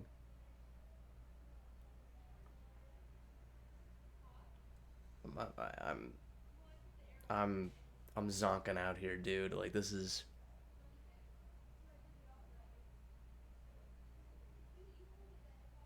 Diz... So, what, so... Is like... Is Riku not part... He's not part of the organization, but he's in the realm of darkness, or he's, like... He's hanging around the organization members and fighting them? He's... What is he doing? That's unexplained to us as of yet. It's been nearly a year since Com. That's why Riku looks older, because it's been a year since Com. But also, yes. He's 16, I think. So it's not explained what he's doing and it's not explained why Diz is obsessed with Sora and reviving Sora. Yeah, but he wants to revive Sora. So okay. He's supporting Naminé, I guess, or supporting her goals at the very least. Himself, Riku is now Diz. It's off script because I did not want to waste my time in typing all of it. Diz enlists his trusty assassin, Riku, to take them out himself. Riku is now apparently willing to kill for Sora, so I guess add him to the list of people obsessed with him. Or maybe he just solidified his place there. Roxas eventually catches on that Shion might be at Castle Oblivion, and Axel's like, fuck it, let's go. So they go to look for her there. However, Roxas gets a bad headache and didn't bring any aspirin, so they retreat for now. They end up back in town, where they see Shion. What a coincidence. But she walks off and a hooded man blocks the path. before also walking away. Turns out the hooded guy is Riku. He's not going the route of killing her. No, he's more dignified than that. He's just gonna coerce her into killing herself by showing her she has no— Oh, Riku. So Riku, Namine, and Diz are working together to speed along Sora's recovery of his memories. So Riku's trying to kill Shion and Roxas. Not exactly. They said that they wanted to do it. They wanted to get it by like having her kill herself or whatever. That's what Joe said. Or they're not. Yeah. They're right, trying, yes, but that's why Riku was fighting Shion. And that flashback. But also he like beat her up and left. Yeah, he didn't kill her. Yeah. So maybe they have to willingly kill themselves. I don't know how it works. No, he's more dignified than that. He's just gonna coerce her into killing herself by showing her she has nothing left. And they say chivalry's dead. After giving chase a while longer, Roxas finally catches up with Shion and asks her to come back. She says no and starts walking away. Roxas grabs her arm in desperation, so she busts out the Keyblade. Axel wasn't having any of that though and knocks her out from behind. She's taken back to home base, but Roxas wasn't happy with the way Axel went about it. And now they aren't currently on speaking terms, so please don't try to invite them both to a party or it'll just be awkward. It seems like they're forming into too much of their own people because Sora's now at risk of never waking up if something doesn't stop them. It's here that we see Diz is kinda racist against nobodies. Nobodies never should have existed. As I'm sure you understand, Namine. Yes. At this point, the organization really needs one of them dead, so they send Shion on a suicide mission to fight Zigbar over here. He says something really weird. Of all the faces, why do I look at her and see yours? Why is it that you always have to glare at me like that? Shut up! That looks like Roxas, but what's with that armor piece on his shoulder? Anyway, she beats him and tries to convince Axel to let her go. He says no at first, but then she shows him her face, and he changes his mind because that bitch hideous. The organization wants her captured again so they could properly eliminate her, I think. Axel's hired to do the job. He stalls for a few days, while Roxas has some time to think about stuff. Stuff like, what exactly is Shion anyway? And what is the organization keeping from me about her? And what is the organization keeping from me about me? This ends up getting to Roxas and he leaves to find some answers. Sayax tries to stop him, but fuck that guy, am I right, fellas? Roxas makes it out of home base where Axel's waiting for him. He tries to stop him verbally, but also fails. Meanwhile, Shion's chatting with Namine. Namine tells her, if you disappear, you won't be remembered because you yourself are a memory. That's logic, I think. Shion had her headphones in, so she didn't really catch that, but she agrees. But hold your horses. Axel's here, and he's pissed. They're gonna have one last battle for all the money. And then it cuts to Axel carrying her back to home base. So I guess Where he won. is home base? Is that in Kingdom Hearts 2? Pleading fifth. Okay. There was... It's way too far. That was way too far back. But you could leave it at that. But I have a question. Ooh, I have a question. Okay, I'm ready. So, fuck, I forgot my question.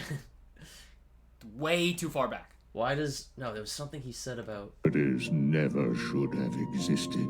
Something that who said? As I'm sure you understand, Why Namine. is Zigbar... Yes. At this point, the organization really needs one of them dead. Who? Why does the organization need Roxas or Namine? Or I'm sorry, why does the organization need Roxas or Shion? Joe said that it was because I thought they were fine with Sora, their biggest threat, being in a coma, and then they have two Soras. But they also didn't want either of them becoming their own people. Oh. Because then that's why Zigbar goes to kill them. Yeah, because then once they're both dead, it brings back Sora. And then they can use Sora. Yes. Or Sora would be their biggest threat. Really, the only thing they want is to use the Keyblades to kill Heartless. Why? So, pleading the fifth. Really hard. Okay. They're becoming their own people. Okay. Yeah, that's so it's like, if we can't have Sora slaves, then they shouldn't exist. Think about it like this. Their ultimate goal is to use the Keyblades to kill Heartless. Roxas and Shion being their own people means that they question the organization's stuff going on, and they're going to be like, I don't want to kill Heartless anymore, so they kill them off so that they bring back Sora, and he just blindly goes, I'm going to kill all the Heartless in the world. You know? Oh, Sora. Yes. Oh, so Sora is going to be doing their work for them anyway. Okay, now I understand. So they sent Shion on a suicide mission to fight Zigbar over here. He says something really weird. Of all the faces, why do I look at her and see yours? Why is it that you always have to glare at me like that? Shut up! That looks like Roxas, but what's with that armor piece on his shoulder? Anyway, she beats him and tries to convince Axel to let her go. He says, Just leave it. the organization first, but then she shows him her face, and he changes his mind because that bitch hideous. The organization wants her captured again so they could properly eliminate her, I think. Axel's hired to do the job. He stalls for a few days, while Roxas has some time to think about stuff. Stuff like, what exactly is Shion anyway? And what is the organization keeping from me about her? And what is the organization keeping from me about me? This ends up getting to Roxas, and he leaves to find some answers. Syax tries to stop him, but fuck that guy, am I right, fellas? Roxas makes it out of home base where Axel's waiting for him. He tries to stop him verbally, but also fails. Meanwhile, Shion's chatting with Namine. Namine tells her, if you disappear, you won't be remembered because you yourself are a memory. That's logic, I think. Shion had her headphones in, so she didn't really catch that, but she agrees. But hold your horses. Axel's here, and he's pissed. They're gonna have one last battle for all the money. And then it cuts to Axel carrying her back to home base. So I guess he won. Shall we cut to the next day? Only 2 more to go. Roxas is hanging out at the usual spot because where did he think he was going? But then Shion comes in, hooded. They share one last ice cream together. How sweet. Yet salty. But good things can't last forever. She stands up and takes off her hood.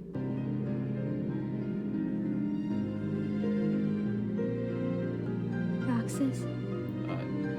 Hey, I know that guy. Looks like Roxas has to become a part of Sora too, so it's fight night tonight, boys. This fight's actually pretty cool. She takes you around all the different Disney worlds I haven't even talked about, and then it ends with her becoming a big-ass robot thing while one of the better songs in the series plays, Vector to the Heavens. But after a slash here and a slash there, she's toast. She asks Roxas to take all the hearts she's taken from the Heartless free. That was a tongue twister. And then she crystallizes into nothingness. I am going to cry. But just like everyone else in this game now, who was I just talking about? Roxas, right? Let's move on and see what happens to him.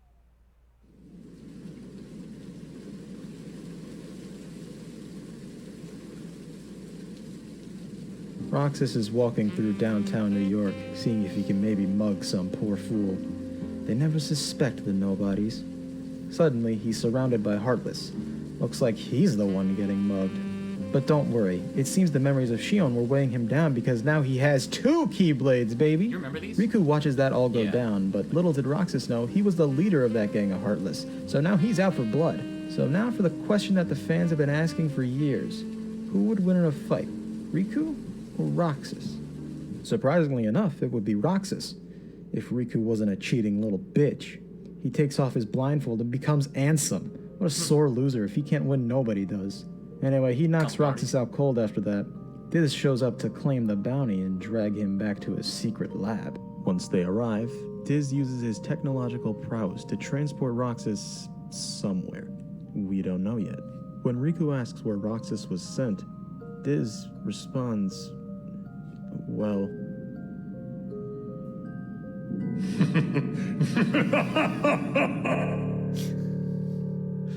So he's evil. Okay. Interestingly.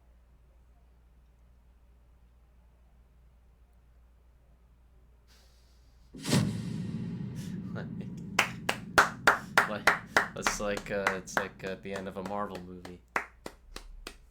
Project. Oh no, not Why Project. does he keep coming back into my fucking life? Anyway, so that's it. So, questions about 358 days. Hey everyone, welcome to... Okay. Just X off. Questions? Yeah. I have questions that need answering. So Shion is just Sora. Or something.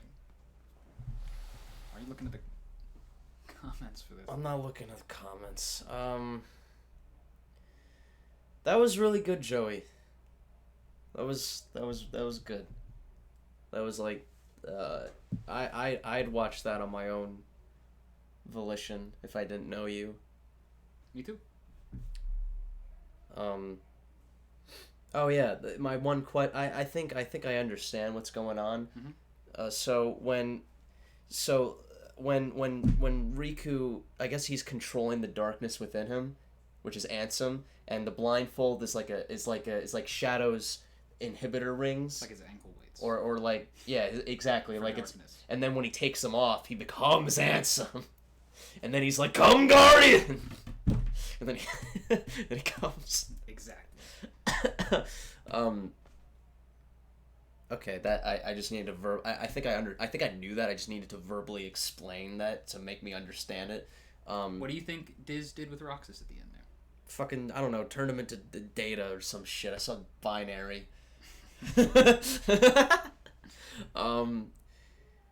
So, oh God, this is a fucking mess. So when Diz said something, someone said something about Kingdom Hearts. Oh, yeah, Riku said to Roxas, I can't let you go into Kingdom Hearts.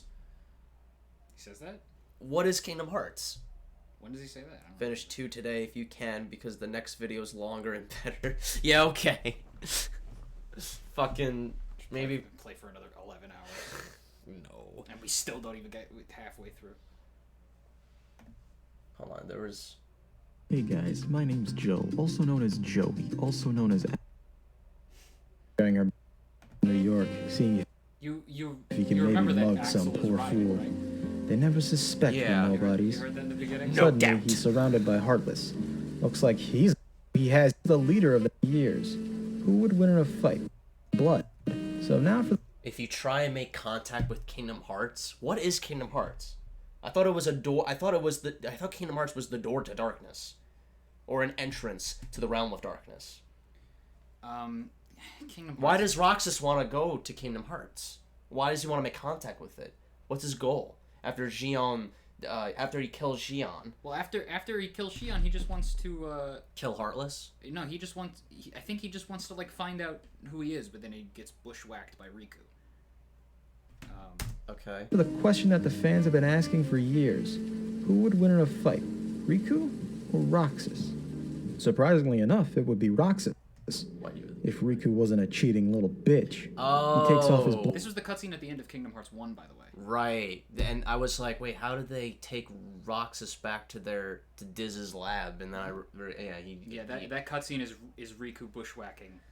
Okay. Roxas, and also, did you see the 2 Keyblades that Roxas had? Were 2 Keyblades that you get at the end of Kingdom Hearts 1 for Sora. It was the Oathkeeper was the white one, and Oblivion was the black one. We were using. Say that again. The 2 Keyblades that Roxas has during that cutscene. The one that he has at his hand right now, that's called the Oathkeeper. That's one of the. I think that's the Keyblade you get after you save Kairi in Kingdom Hearts 1, and then he's dual wielding them. The other one he has is Oblivion, which I think he throws at Riku. But don't worry, it seems the memories of Xion were weighing him down because now he has 2 Keyblades, baby. Because Roxas can wield 2 Keyblades? I don't know. Is he strong? That's because is it because he's strong enough? Well, it's because Xion's gone. So does he? I think that's the canonical thing for it. He becomes stronger after Xion dies or some shit, or he becomes more complete or some shit. I don't know. I think the real reason was because they wanted him to just have the Kingdom Key during 358 days, but they already gave him the 2 Keyblades during this cutscene at the end of Kingdom Hearts 1. So they had to So they had to put it in. They okay. So they fucked themselves. All right. Thank you, Joey, for that. Let's get this. All right, so we're gonna start KH2. We're probably not gonna get very far, but we're gonna make an honest effort. I'd love to get past the intro, but I doubt it. Okay. Because the intro is long as fuck. Let me just do some HDMI surgery. What? Where's the controller? Did I not take it out?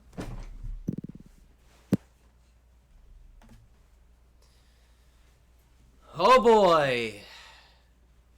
Man, if that doesn't get you excited to play a sequel, I don't know what will.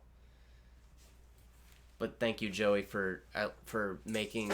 Because if I watched like a serious retrospective on that, I probably would have been very. Luke.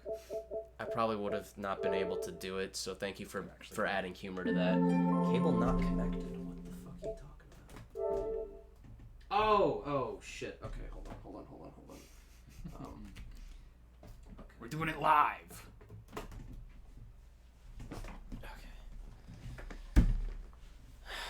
There we go.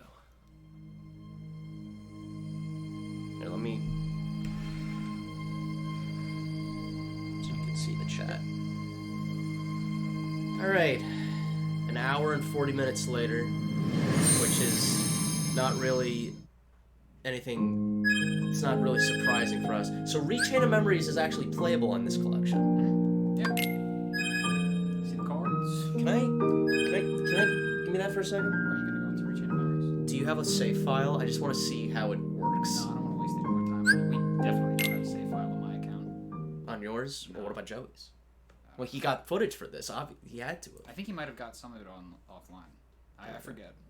I don't know how. Joe, did you actually play Recon for that footage? That's gotta be terrible. So we're gonna play on the hardest difficulty, which is in this game critical mode. So if we have it unlocked. Good. They're both eating. Wait, Sora and Roxas. Sora's got a new outfit. Wait, I thought Roxas was only playable in 358. I thought Roxas was only playable in 358. Oh, I don't know. True test of skill for the adept. Begin with certain abilities and other perks, and then we get the secret.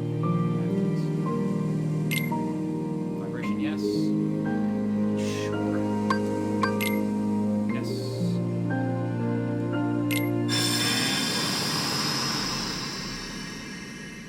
So how do you bridge a gap between? Because the Rechain of Memories came out in 2007. A few years after the Game Boy Advance. Yeah. That version was for the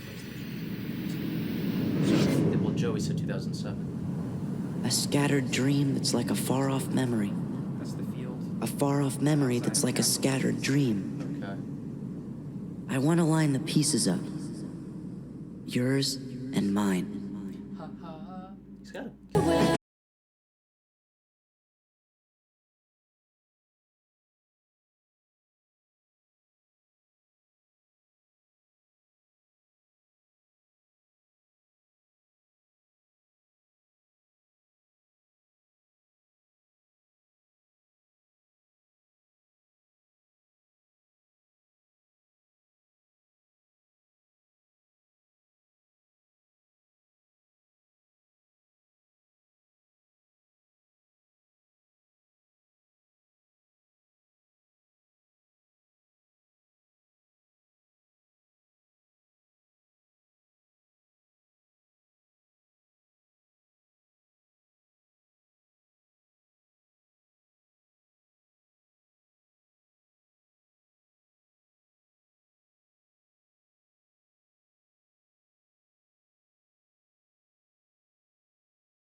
Man, doesn't that tick you off? Yeah, that's just wrong. Cypher's gone too far this time. You have to play 358 in this game. Who's gone too far? Cypher. I mean, it's true that stuff's been stolen around town, and we've got a score to settle with Cypher and everything. So, if he wants to think we did it, I can't really blame him. See, that's not what really bugs me. What really bugs me is that he's going around telling everybody we're the thieves. Now the whole town and their mothers are treating us like the Klepto Club. Have you ever been this ticked off before in your life? Because I haven't. Nuh-uh. Never. Now, what to do? Shoot Cypher.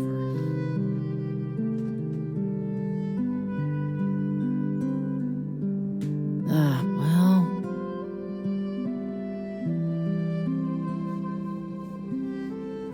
we could find the real thieves. That would set the record straight.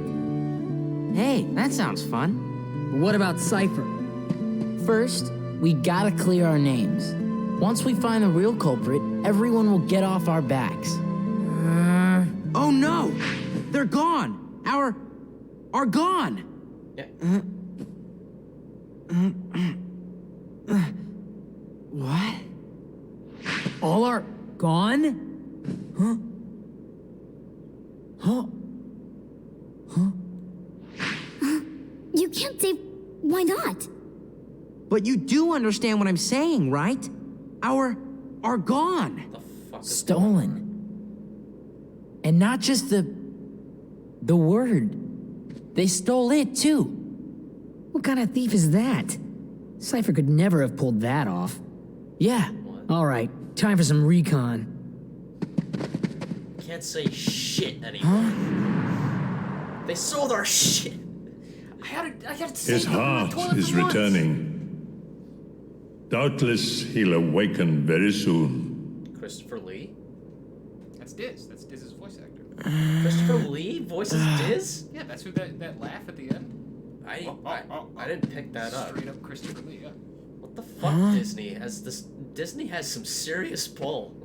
Like, actually, he might not have Roxas, been come on. voiced by Christopher Lee in Recom, I forget, but that was 358's movies. Yes. All right, tutorial starts. Oh, we're not playing a Sora. You start as Roxas. Okay. Move the stick left to make Roxas run, tilt the side to make Roxas walk. Can't remember what to do next. Same controls I take it. Yeah, go to the pause menu. Oh, right. Our jump is really... Yeah, it starts low. You still get a high jump later. Move the left stick to make Roxas run.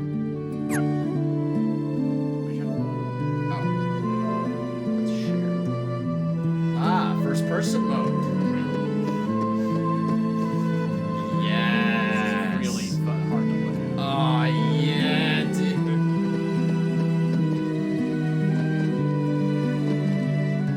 Is it just me, or turning the camera makes me sick?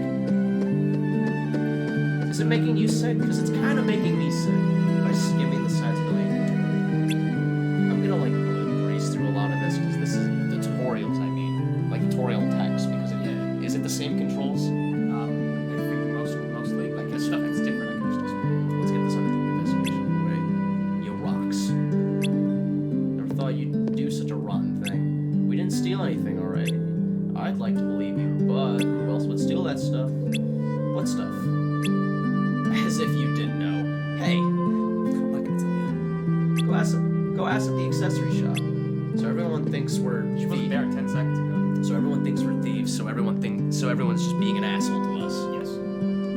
Cool. Reaction commands are used to. Okay, it's the same game. The graphics look nicer. The art looks cooler inside.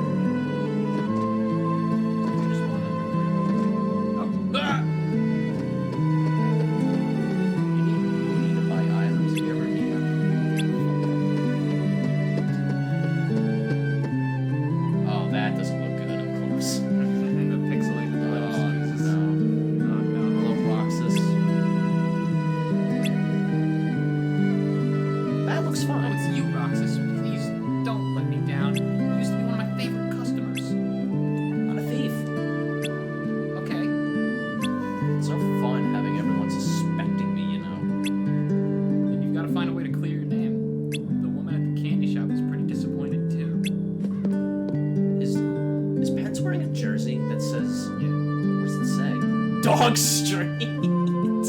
Roxas? Is that a, Yo, I fucking die for my hood, Twilight Town. Is that a reference to what's no more dog shit? What? Dog shit. I want a hack. I want a mod of this game that just changes that to dog shit. That's all I want. It's a fucking game that is referenced to it's another story. We're talking about or something. No more heroes. All dogs go to heaven. Really, it was referenced to Roxas? You see my cat around? I ate it. I stole it, but I'm not a thief. That's a pretty guy. I'm not here. It's like literally 3 feet above your head. Where did you go? She disappeared. Thank you. They steal something from you too. Oh my, yeah, it's something important. Just so you know, we didn't do it. I believe you. Thanks for that. What do they take? Oh my shit! Stole it right out of the toilet. My precious shit. It's like the culprit is going around stealing.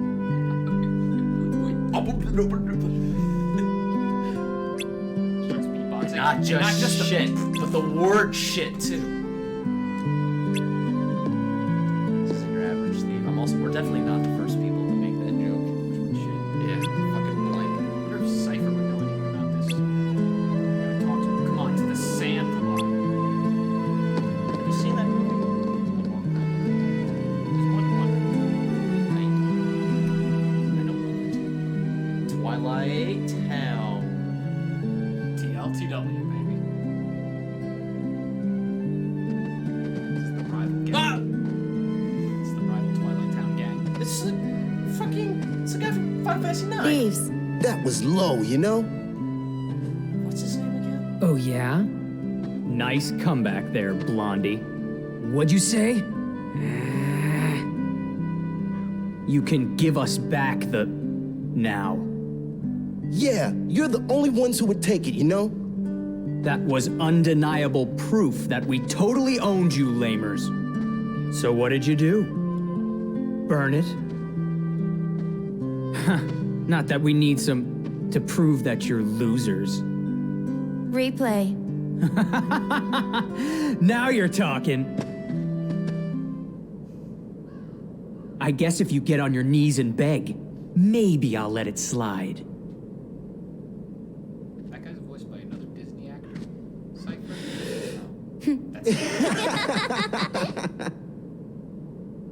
Roxas! Wait, Rax? That's Cypher, the guy with the hat? Yeah. Okay.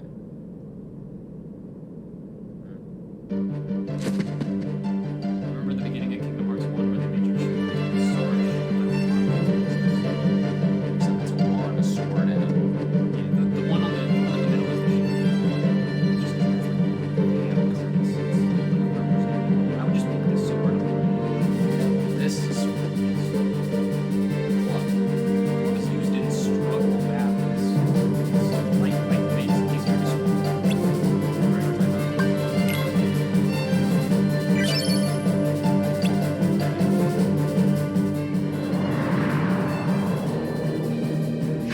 Roxas, focus.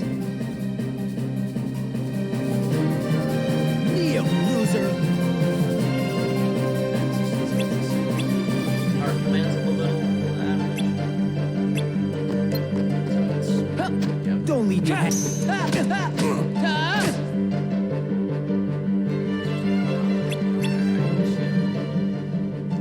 Come on. Quit playing around and fight.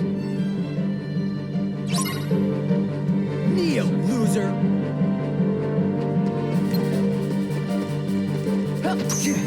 Yeah. So long. So long. Isn't this romantic? Don't leave me hanging now.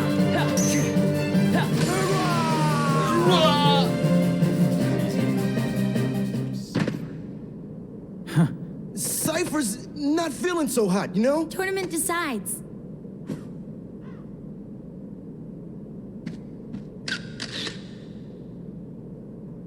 Whoa! What the fuck? No, there he goes. Okay. What was that? The thief? You know what that was, Bob? That's a bus. Not so late. It's very acrobatic. I have a few questions. One, there's different sections of the level now. I have a question. One, so let's say I didn't play 358, or let's say I played 358 first. How did Roxas end up here? Was 358 before Kingdom Hearts 2? 358 is before Kingdom Hearts 2. Both of those games. So Roxas was a member of the organization, and now he's living. Literally the last thing that happened to Roxas before this is putting him inside of the machine and laughing. Oh. That's the last. So this is fake world. That's the last thing we've seen. This is fake. We don't know. This is fake land. I'm really curious how they're gonna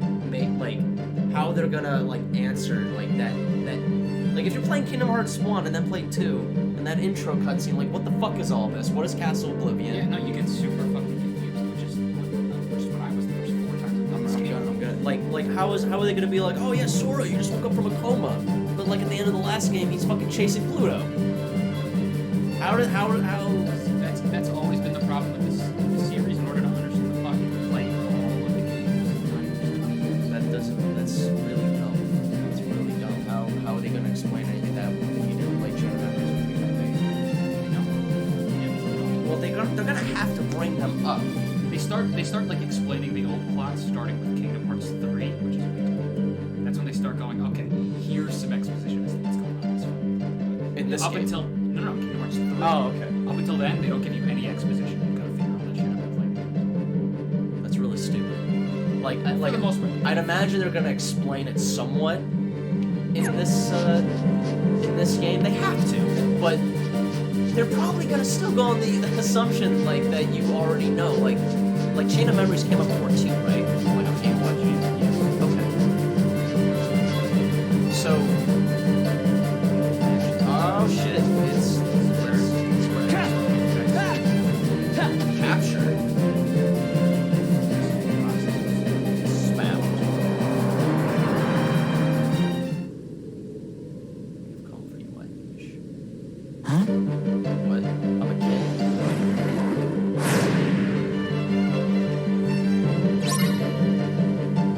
Damn, look at that ass. Yeah. Like strips on the side. Yeah. Reminiscent of anything. Use reverse. What's reverse? Oh, is it literally just teleport? Wow, that's actually really cool. I like that. I like the It's no use. movement. Or different kinds of movement. That's kind of what the abilities are in this game. It's not like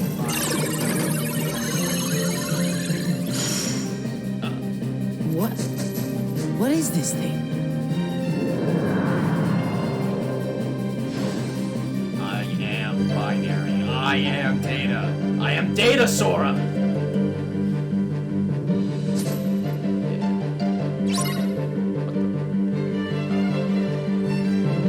I like that. The boss intro. Oh, that's cool. Yeah, 1, 2, and then flip behind him and hit with 1,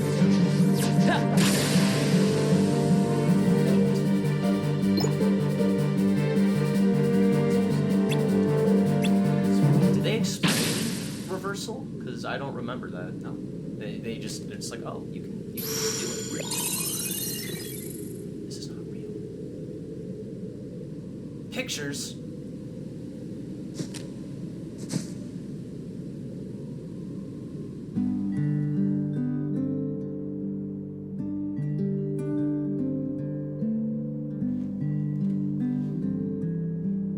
What's this? I was his first customer after he took over the shop. So we took a picture together. It's a really nice photo. Oh, Hey, you just said photo. So, Roxas, tell us about the picture thief. Not much to say. The pictures were just lying there. Then how do we prove we weren't the ones who took them? It's a girl. You look happy, Roxas. Do not. I'll know who she is. So, like, anybody else notice that all the stolen pictures are of Roxas? Oh, so that's why everyone thought it was us. And Cypher didn't go around accusing us after all. Are they really all of me? Yep. See? Look.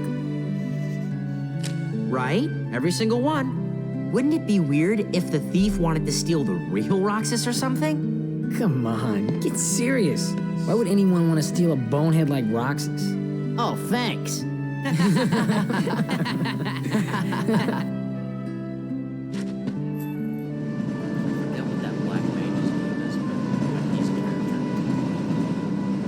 Oh, so you played this game, but yeah, he's in Final Fantasy IX. He didn't say anything. He's part of the rival Twilight Town gang. Good.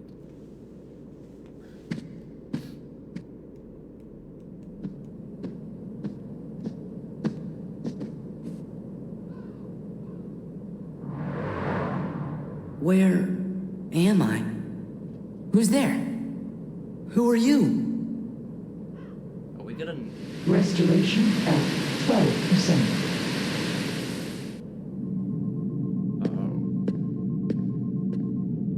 Organization miscreants. They found us. But why would the nobody steal photographs? Both are nothing but data to them. The fools could never tell the difference. We are running out of time. Namine must make haste. Namine? Oh, is Namine the one putting the memories back in the Sora's brain? Yeah, the two other games are super fucking important. Or the games that Joey was talking about. Jesus. Where am I? What happened to my home? My island? Riku! Kai... Who are you? They will come at you out of nowhere, as long as you continue to wield the Keyblade.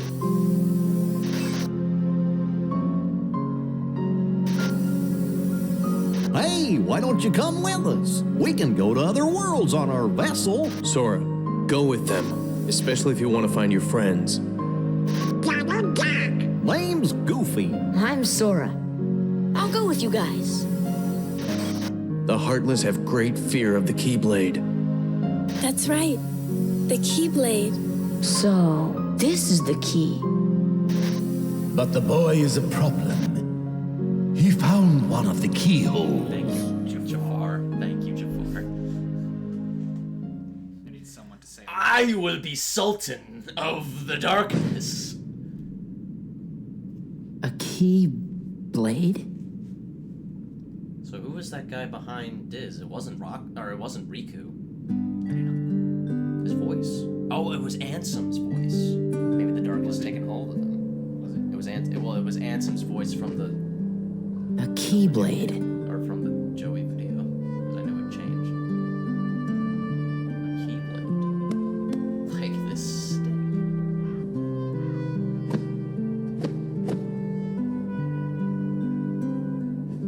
What was that about? Oh.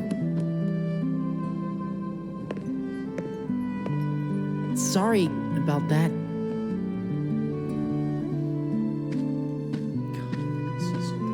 It's fucking raw, dude. Thanks. Do you guys think we'll always be together like this? Shut up, pets. I sure hope so. Huh? Where did that come from? Well, you know, just thinking out loud. Well, I doubt we could be together forever. But isn't that what growing up's all about? What's important isn't how often we see each other, but how often we think about each other. Right? Get that off a fortune cookie? That's it. No more ice cream for you. Man, today's turning out to be a drag. Maybe because of yesterday's memory thief. Nuh-uh. You know what it is? We don't want summer vacation to be over, that's all. So, how about this? We all go to the beach. Why do we go to the beach? Because we haven't gone once this entire vacation. Blue seas, blue skies. Let's just get on the train and go.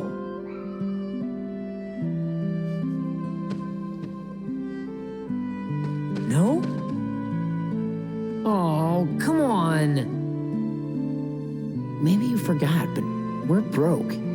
Maybe you forgot I'm smart.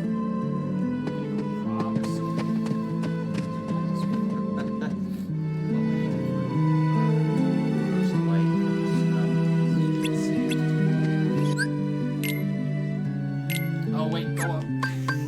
I do have save files. Just whatever one is, just save. Just go down. Please ignore all of this. Okay. So I got a question. Please ignore the crystal fisher. So, whatchamacallit? So, the cutscene in the beginning with the hooded guy that wasn't talking? Is that this? When Rock's futzing around with that stick. No, in the beginning of this game, like in the very beginning, like The hooded guy wasn't talking. in the Realm of Darkness, there was two hooded guys in the Realm of Darkness, and the guy that wasn't speaking, but the text was showing up. It was because you'd recognize the voice actor. They didn't want to show you the voice actor yet. Okay. I thought that was Riku. Could that be Riku in who did so? My They will recontextualize that scene later. Okay, good. My initial theory is that secret boss in Kingdom Hearts 1 with the hooded figure. My theory is that that's Riku from the future. But you also got to factor in what he's using to fight.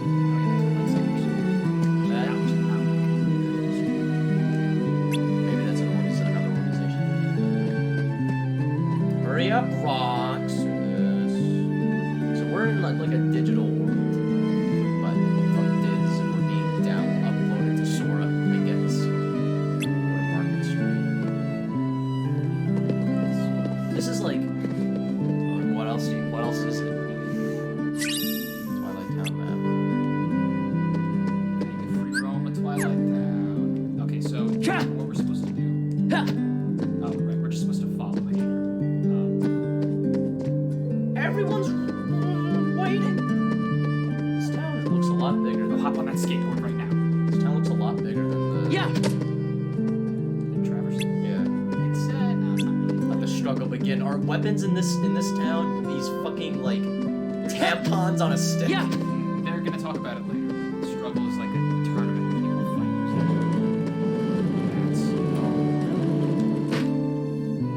What? Oh no! Why? To get around the town. That's great. What else is Wow, this is like hell way easier than any Tony Hawk game I've played. Like you don't have to like. That's pretty good.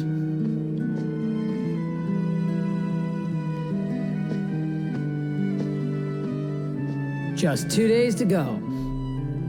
You and I have to make the finals. That way, no matter who wins, the four of us split the prize.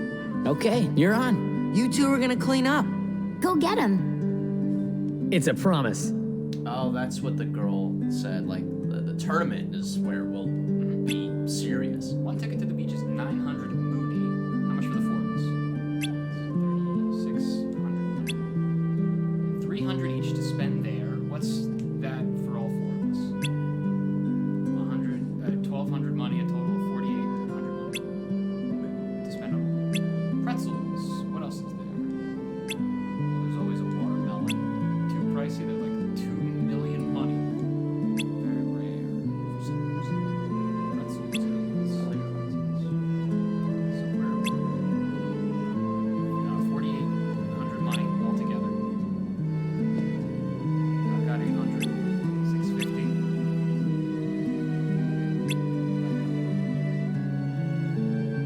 So, okay, so you need another. So he has no money. Yes.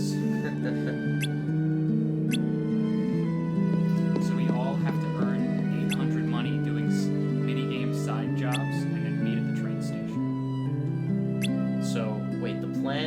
quest.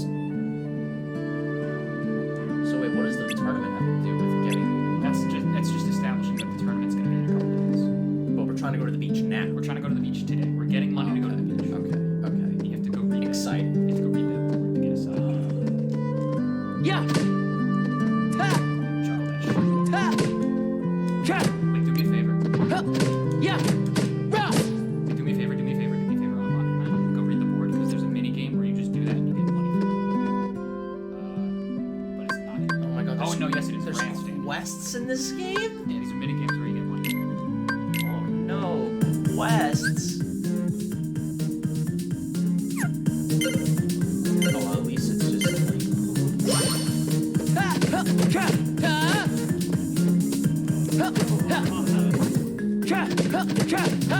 I'm really bad.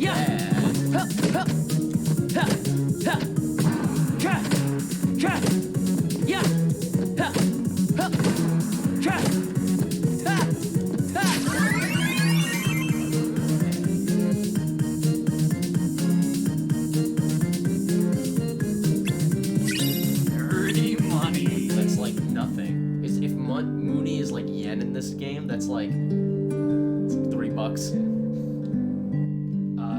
The easiest one is mail delivery because it's the fastest. You do it. Sure. That just sounds like bitch work. I'm sorry. Well, no, you just do a couple of things. Deliver letters. Oh, that actually does sound fun. Give me that. You always take it. It's always. Oh, I missed one. God, it's never my turn. Oh, you can run. Airwalk, method grab, 360 spin. There's a lot of options. You want to try it? No. Actually, if memory serves, you don't actually need to just do it. You want to try the mini games just to see what they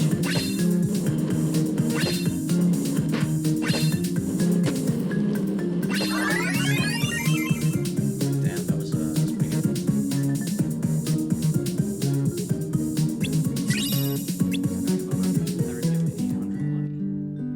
Looking for someone to carry some stuff. Okay. So this is the last one here, but there's more mini games on the other side of town. Just whack the thing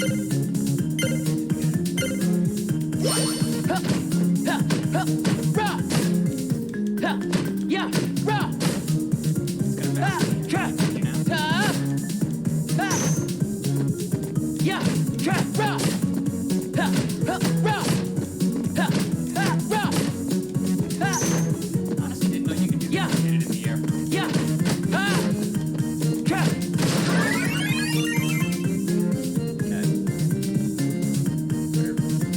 Mini games are fine. They're better than Kingdom Hearts 1.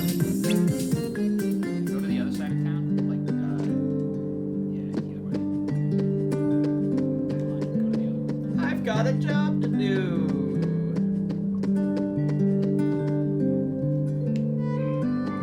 Oh, that one. I forget what other jobs there are. These kids just keep fucking spawning in. Poster duty, that one's awful. Bubble Busters. Beehive, I think. Again? Up a tree? With Winnie the Pooh? When there is more than one available area, press Just rapidly press triangle. to hit what? These? Just Yeah, on those yellow markers, you put posters for the stroke. Just gotta put them all over town. Alright, rocks this. It's cute. I don't know how he can physically do that, but alright.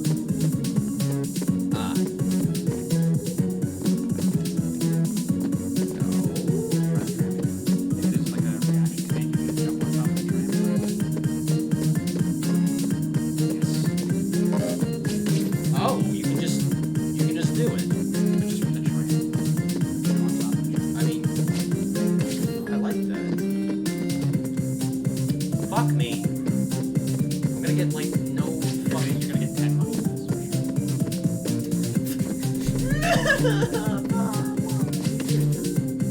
game is bad. But it looks cool. E? Oh my god. God, you move so slow. Go up that staircase on your left. You see that one up there? I think you saw me go up the staircase again.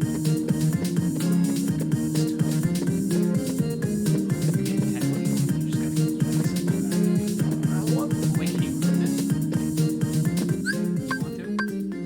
Sure. You want to do it? You're probably... No, you don't have to do it. You can leave right now if you wanted to, There are bees. Someone help me. Hey, let's just hurry this along. Where am I going? We're doing all the secret bosses, right? Yeah. That's the only bit of extra content we're doing in this game. We're getting the ultimate one. Why? Because it might be important, it might be necessary in this one, and it's easier to get than in Kingdom Hearts 1. You know you're supposed to go that way. Hop on a skateboard when you get there, and then just go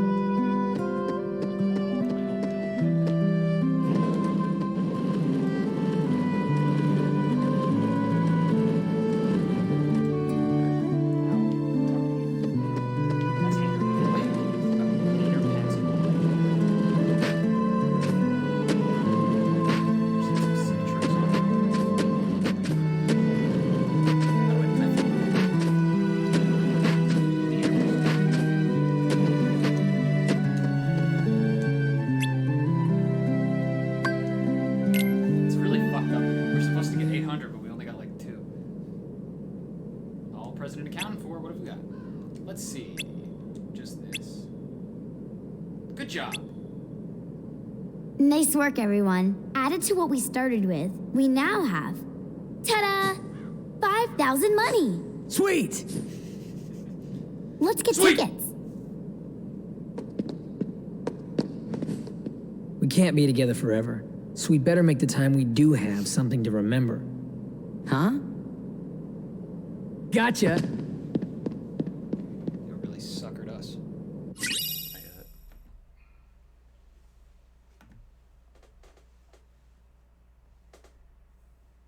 Okay, we got a lot of money. Nice. I guess they gave it to us. Huh?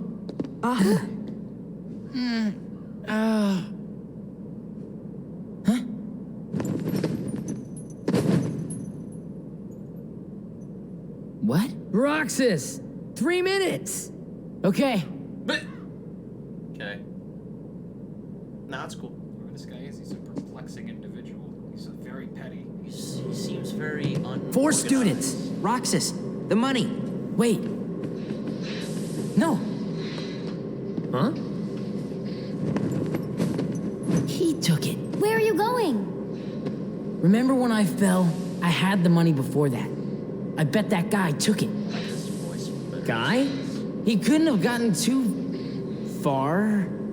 What are you talking about? There was no guy. Huh?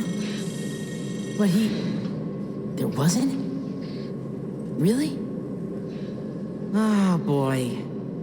There wasn't anyone there?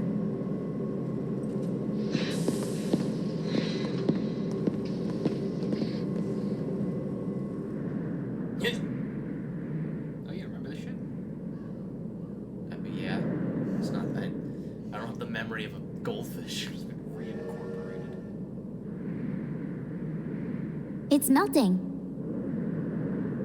Sorry. Cheer up already. That was definitely weird, though. Strange. You said it. Can you feel Sora? Can you feel Sora? Restoration at 28%. Namine, hurry. He's going into the program to fuck with Roxas, I guess. And took his money. Is it really that hard to make a beach? We'd be giving the enemy another entry point. And this? We can always buy some sea salt ice cream.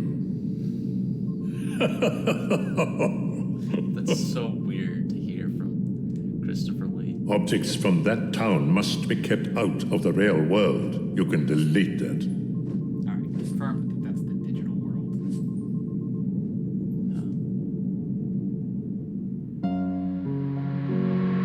As the key bearer, you must already know.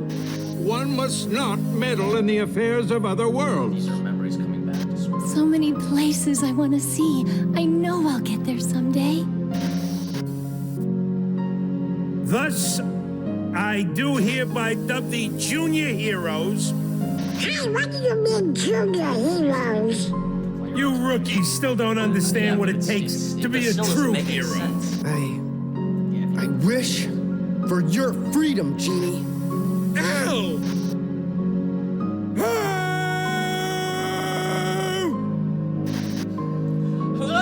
Sally, why didn't I listen to you? Don't feel bad, Jack.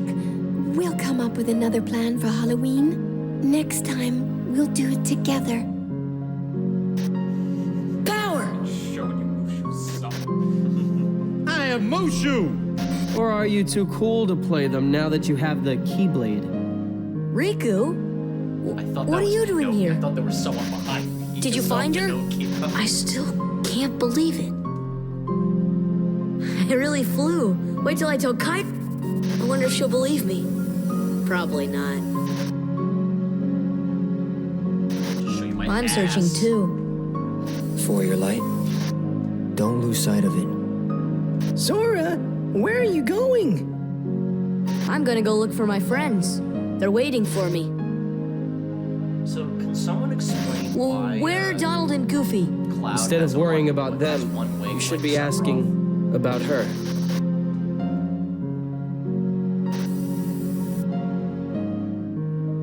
I'd really like to know. Also, where are my friends? Where's Sora?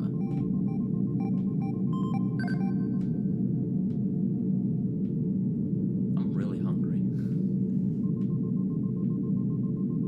Looks like someone forgot to eat. Oh.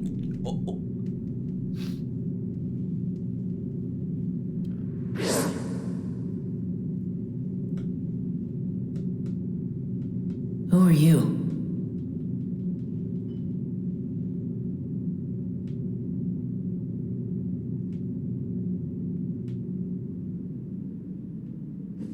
So that's inside Castle Oblivion. Right? Yeah, that restoration pod shit? Yeah. Huh? Okay. Like in the center. I don't know about the center, but it's inside Castle. 13th floor. Yeah. I remember. And this is the third day inside the digital world,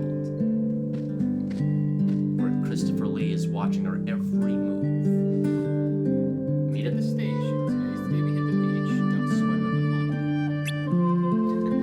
Don't sweat about the money I stole. Can you do me a favor? Scroll down to. Okay, now go save. You just don't know on number 3. Oh. Well, too late.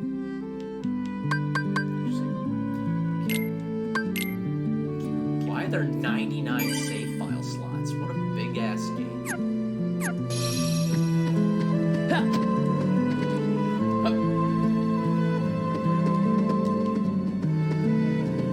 I like the mini map on the top right. Yeah, it like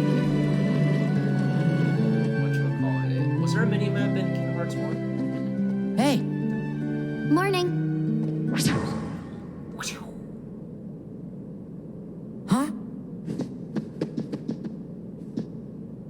Hello, Roxas.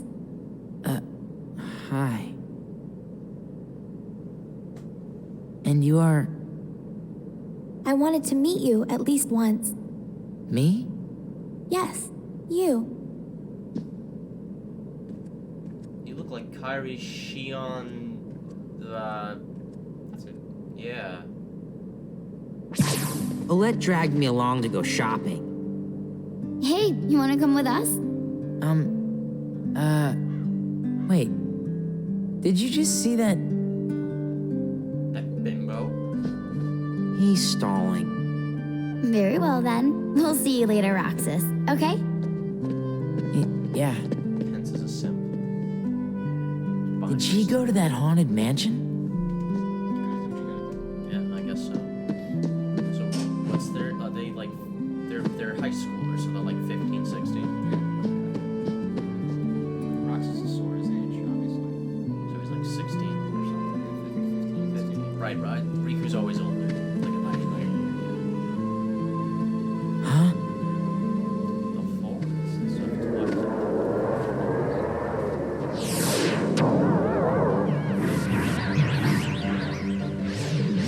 damn, these are like digital buttons or something. Let me go.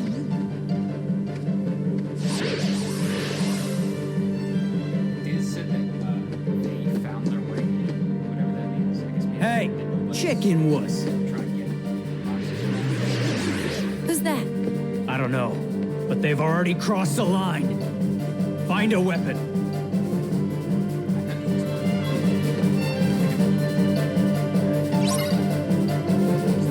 Oh, we're all fighting. Yeah.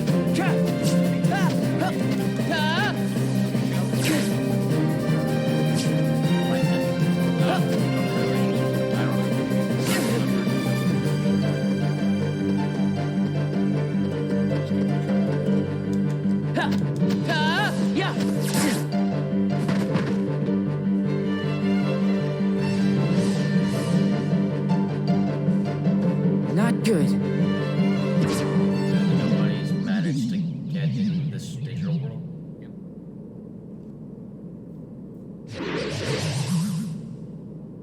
And Diz hates nobodies. Roxas, use the Keyblade. Does he hate the Heartless too?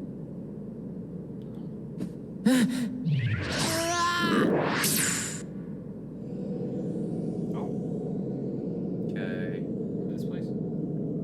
Yeah. This is called the Realm of some shit. Every Kingdom Hearts game. Okay. Or the Realm of Dreams. I might have Station of Serenity. Never mind. It's just It's a this looking. There's an area that looks like this in every game. yes. I think this is the Dream. But I already chose the sword, so Yeah, choose it. One of the choices didn't matter. I don't remember which one it is.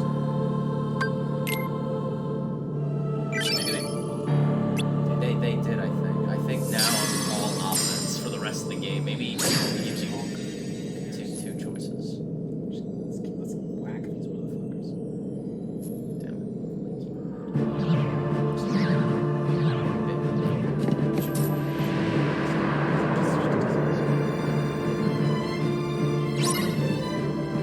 Feed all the shut up, stomach.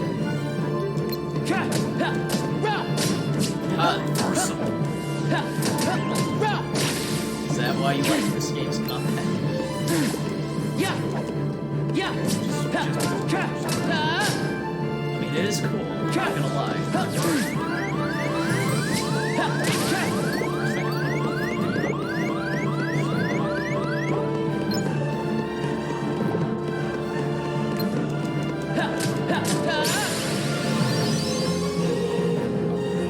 Oh, it's the song again.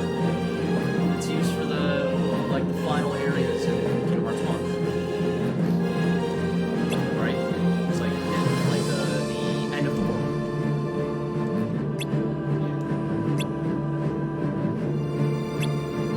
Boxes before. Okay. So grind if you're stuck.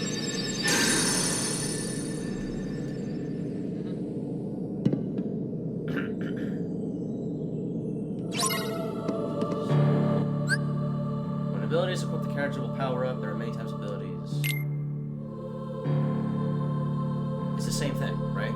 Yes. Okay, so I'm skipping a lot of this. Oh! Wow, okay. Put them all on except for no experience, because it looks like you can put them all. They are all on already. No, you have to press triangle. What the this is a lot.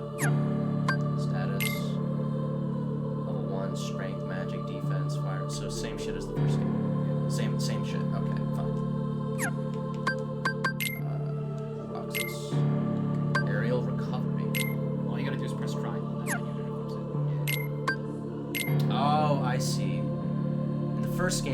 show you how much you have left here. But now it's the opposite. Now it's how much you can spend. Quickly regain balance with circle when knocked down. So it's like when you get knocked in the air by a hit, you press circle to get you to be able to. It's like an air tech in Smash, where you like when you get hit, you tech the wall or something. Yeah, but this just happened midair. That's reaction is reversal. It's those kind of moves. Okay, cool. That move kind of reminds me of. You ever played Wind Waker? There's you can like quick dodge enemies and you can end up behind them and slash them in the back. Finishing cluster. Unleash successive finishing moves after combos. Lucky will bring luck by MP Hestera. Increases MP restoration with Now remember that MP is just on a timer before it starts to like replenish. So this just increases the speed at which it replenishes. Okay. Is this like MP haste from the first game except that goes by that new rule? Okay. You know what I like about this game already is that it gives you a couple of starting skills, because like in the beginning of Kingdom Hearts 1 you had like it was so boring, it was tedious. It was literally run X and that's it. And now in here you have like, listen, what this ends up coming down to is just running around and pressing X again, but now you have aerial recovery. So these are support abilities and these are weapon abilities, right? Halves damage taken at critical moments, equip 2 to accelerate the effect. Okay, so does every weapon, or does every Keyblade have like a weapon slot or something? No, not exactly. Or am I able to, can I still put on as many as I want? Like, so this uses AP, but I'm curious about the weapon skills, the weapon abilities. I think those are just like parts of the Keyblade, not the Keyblade, but like parts of your. Those are just like parts of the combo and parts of the combat that are just instilled like from the start. That are just like but for whatever reason they're shown as abilities. Do you get like more as you get different Keyblades? No, I think it's their level progression. Okay. So I don't really. So it's basically skills that you can't take off. Yeah. They're just like. Okay. I think I see. No, it's this.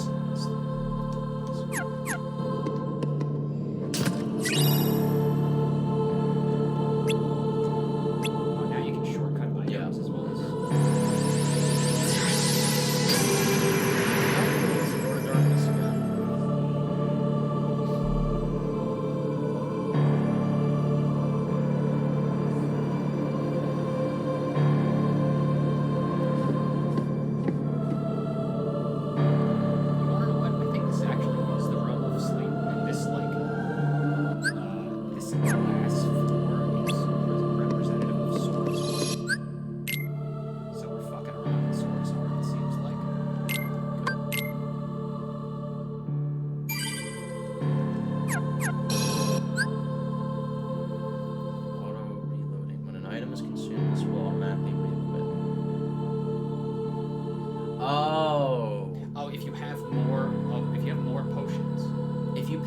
During a battle, it goes in the slot.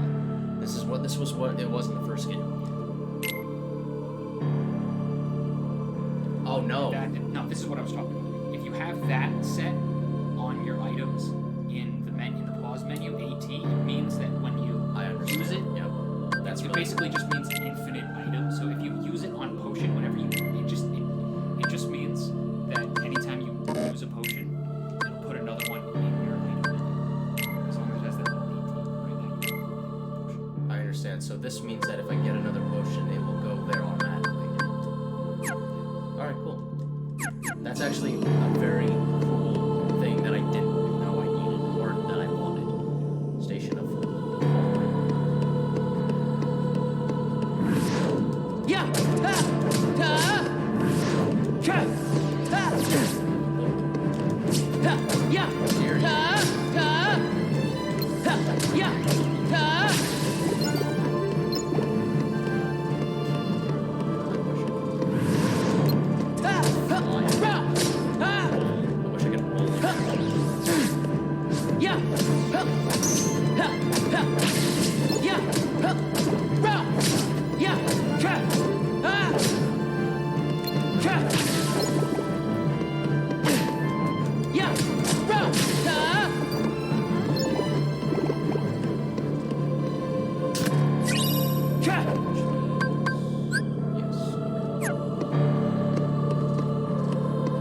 I like that system a lot.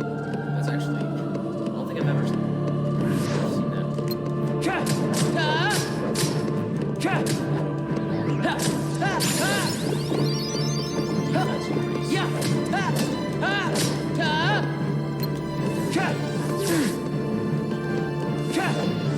Okay. Another potion added to my collection.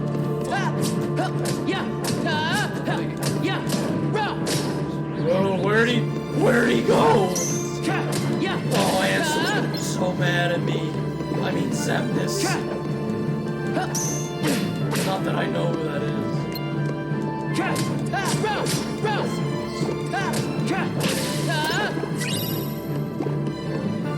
Open your heart to darkness, and also come, Guardian.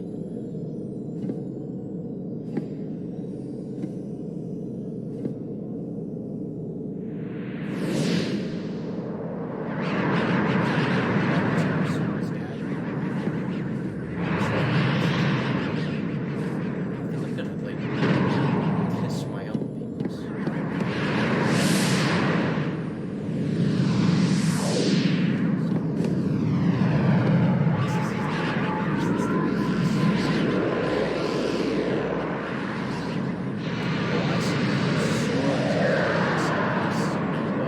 Combined, they are Voltron.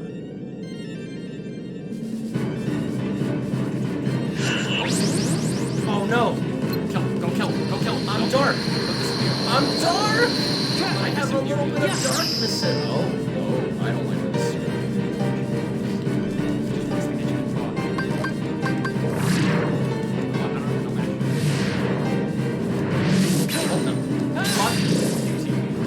What? He's trying to kiss me.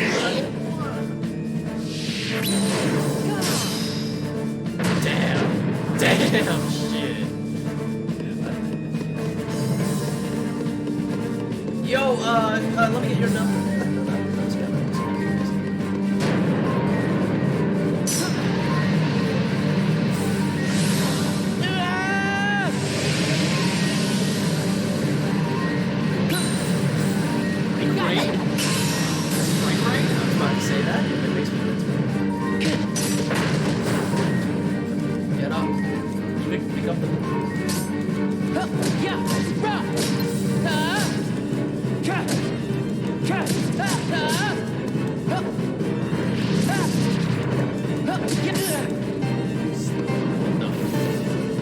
Guys are a lot more, I already did that. Ow, ow. What the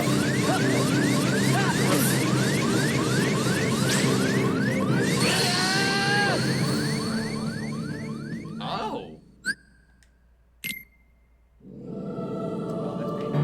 That is painful. You do it. God. Use that.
little scary. A little bit.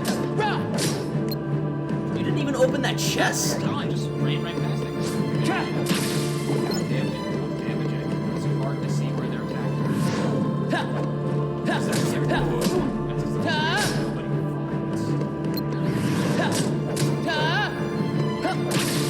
Wish we could do that.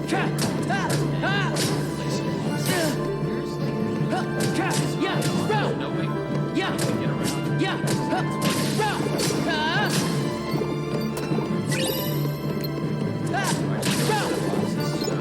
The icon makes a face. So it changes depending on what stage you're in. Like, I think when you get to the combat.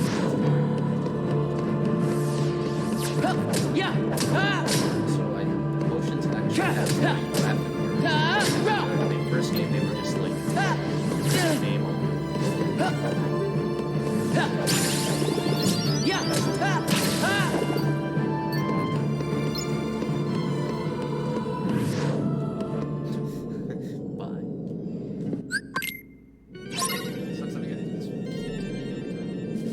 that really does suck ass. Like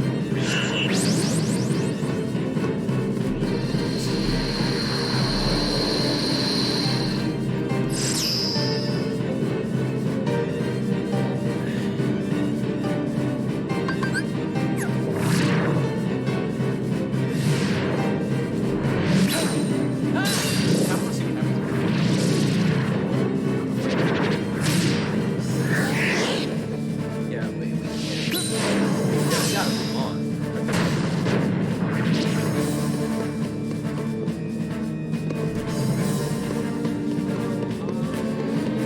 Hey, my favorite.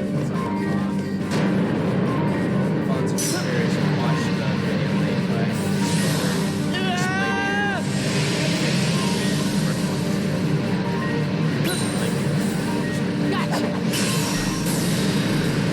That's what we watched.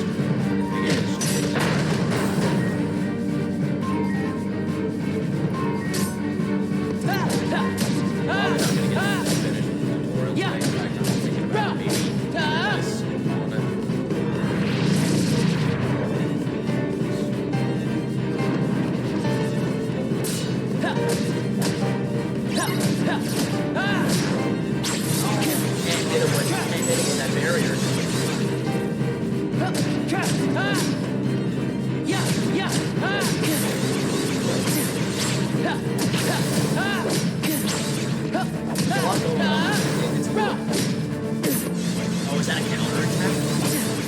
How do you dodge those? They're fucking. Those are fucking. No, those little ones. How do you know where they are? They're like dead.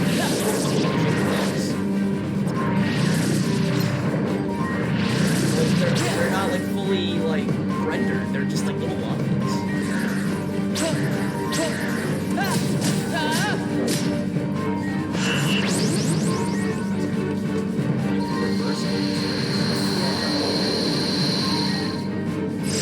First had a man crush on someone. You know what? That's fair. There's a lot of men in this. Well, I should say men. They're teenagers.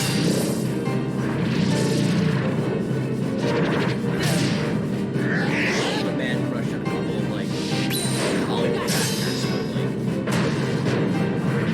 ever on a you ever had a crush on that? So your mic is way too quiet. Yeah, it's because we had it low before, so it didn't interfere with the video we're watching. You did it. 2 seconds. Bump that up a tad. Okay. Oh, really good. Yo! Got guard. So you get guard early. Also, what the fuck? You do damage to him just by him falling. Not looking at We're playing on critical, by the way. Yes. So it's just as hard as the last game left off, which is fine by me. Well, we died at a tutorial fight, so it's gonna be a much harder experience. Darkness! Ew! Gross! Hi, Kyrie. No, that's not Naminé. Hi, Shion.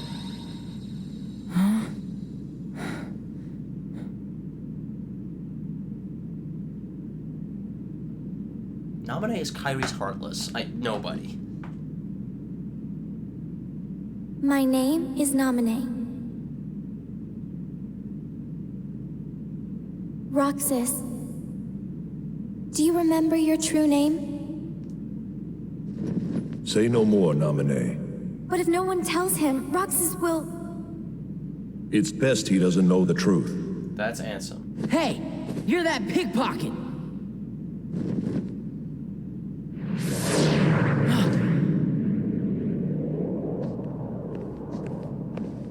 Whoa! Jesus.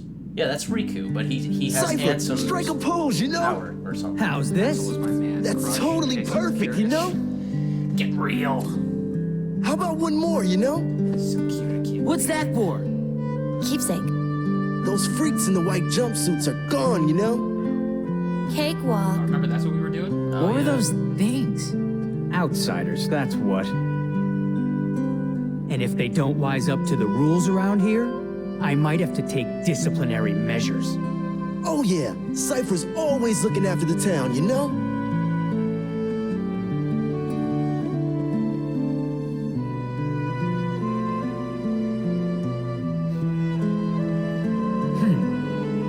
Yeah, my new friends. Wait up! Because Hey, no chickening out of the tournament tomorrow. We'll be waiting, you know? as soon as you see your friends hanging around other friends, they are no longer your friends. That's just how it works. They're mortal enemies. So, you hung out with Cypher's gang today? No, it's not like that. Oh yeah. How was the beach? Wasn't that today? We didn't go. It wouldn't be the same without you, right? You just fucked up their beach plans twice. Sorry. The beach doesn't fucking exist. Hey, how about we go tomorrow? We could get those pretzels, and I promised I'd be somewhere. Oh.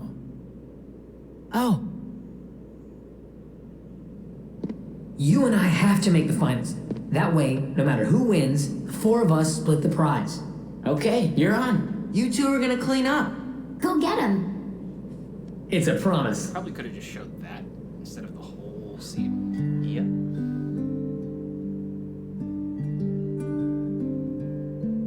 I'm out of here.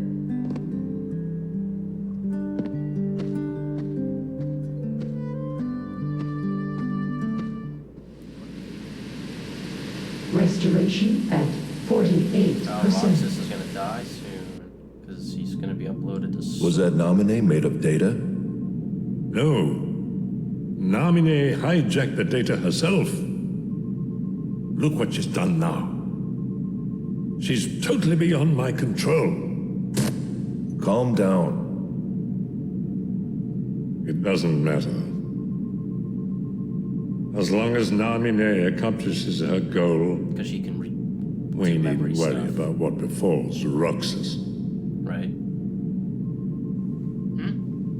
They need Namine because she has memory power or something.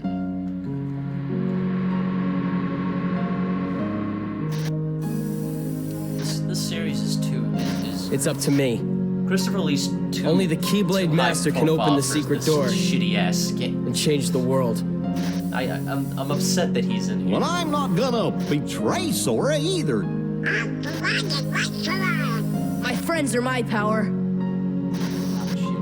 So, your heart won this battle. Was that Herc Shield?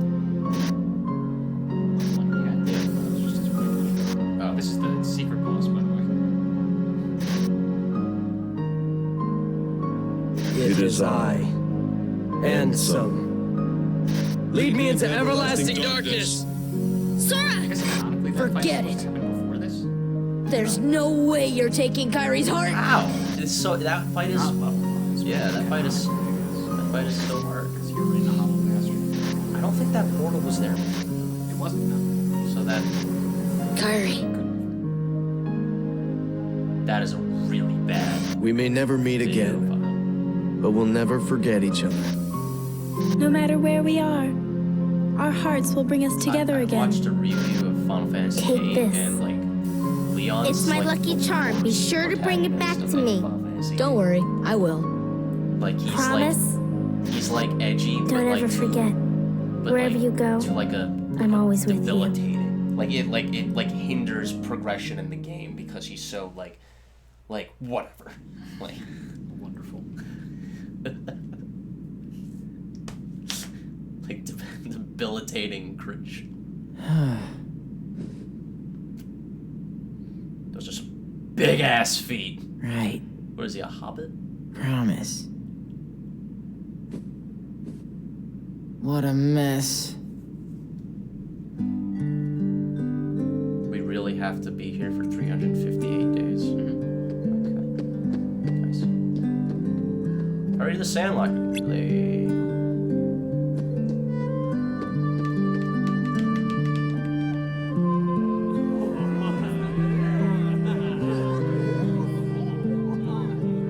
I rule these streets, Roxas. It's an actual game. It kinda is. I hope our game is called. Who are you gonna root for? Both of them, Zilly. What is Dog Street? Look that up. Look that up right now, please. I need to know what Dog Street Ladies and is. gentlemen, What is it? struggle Final Fantasy? fiends of Twilight Town, it's time for summer's most sizzling clash. That's right. Today is the day for the struggle and title match. What the fuck do you know about the struggle? Who will be the one to break through the ranks and take on our champion Setzer? Cypher! And who will lead today as our new struggle champion? Gainer, Roxas! It's Cypher! Oh, wait. Yes, the crowd is fired Wait, up, Setzer, so you know what comes next. Hold on. I thought he just got his name wrong and said, Setzer, it's Cypher! That's right. I didn't know it was like another character who's not wearing his sleeves, obviously. So, do you got an answer? No, it just looks to be a made-up Kingdom Hearts clothing brand.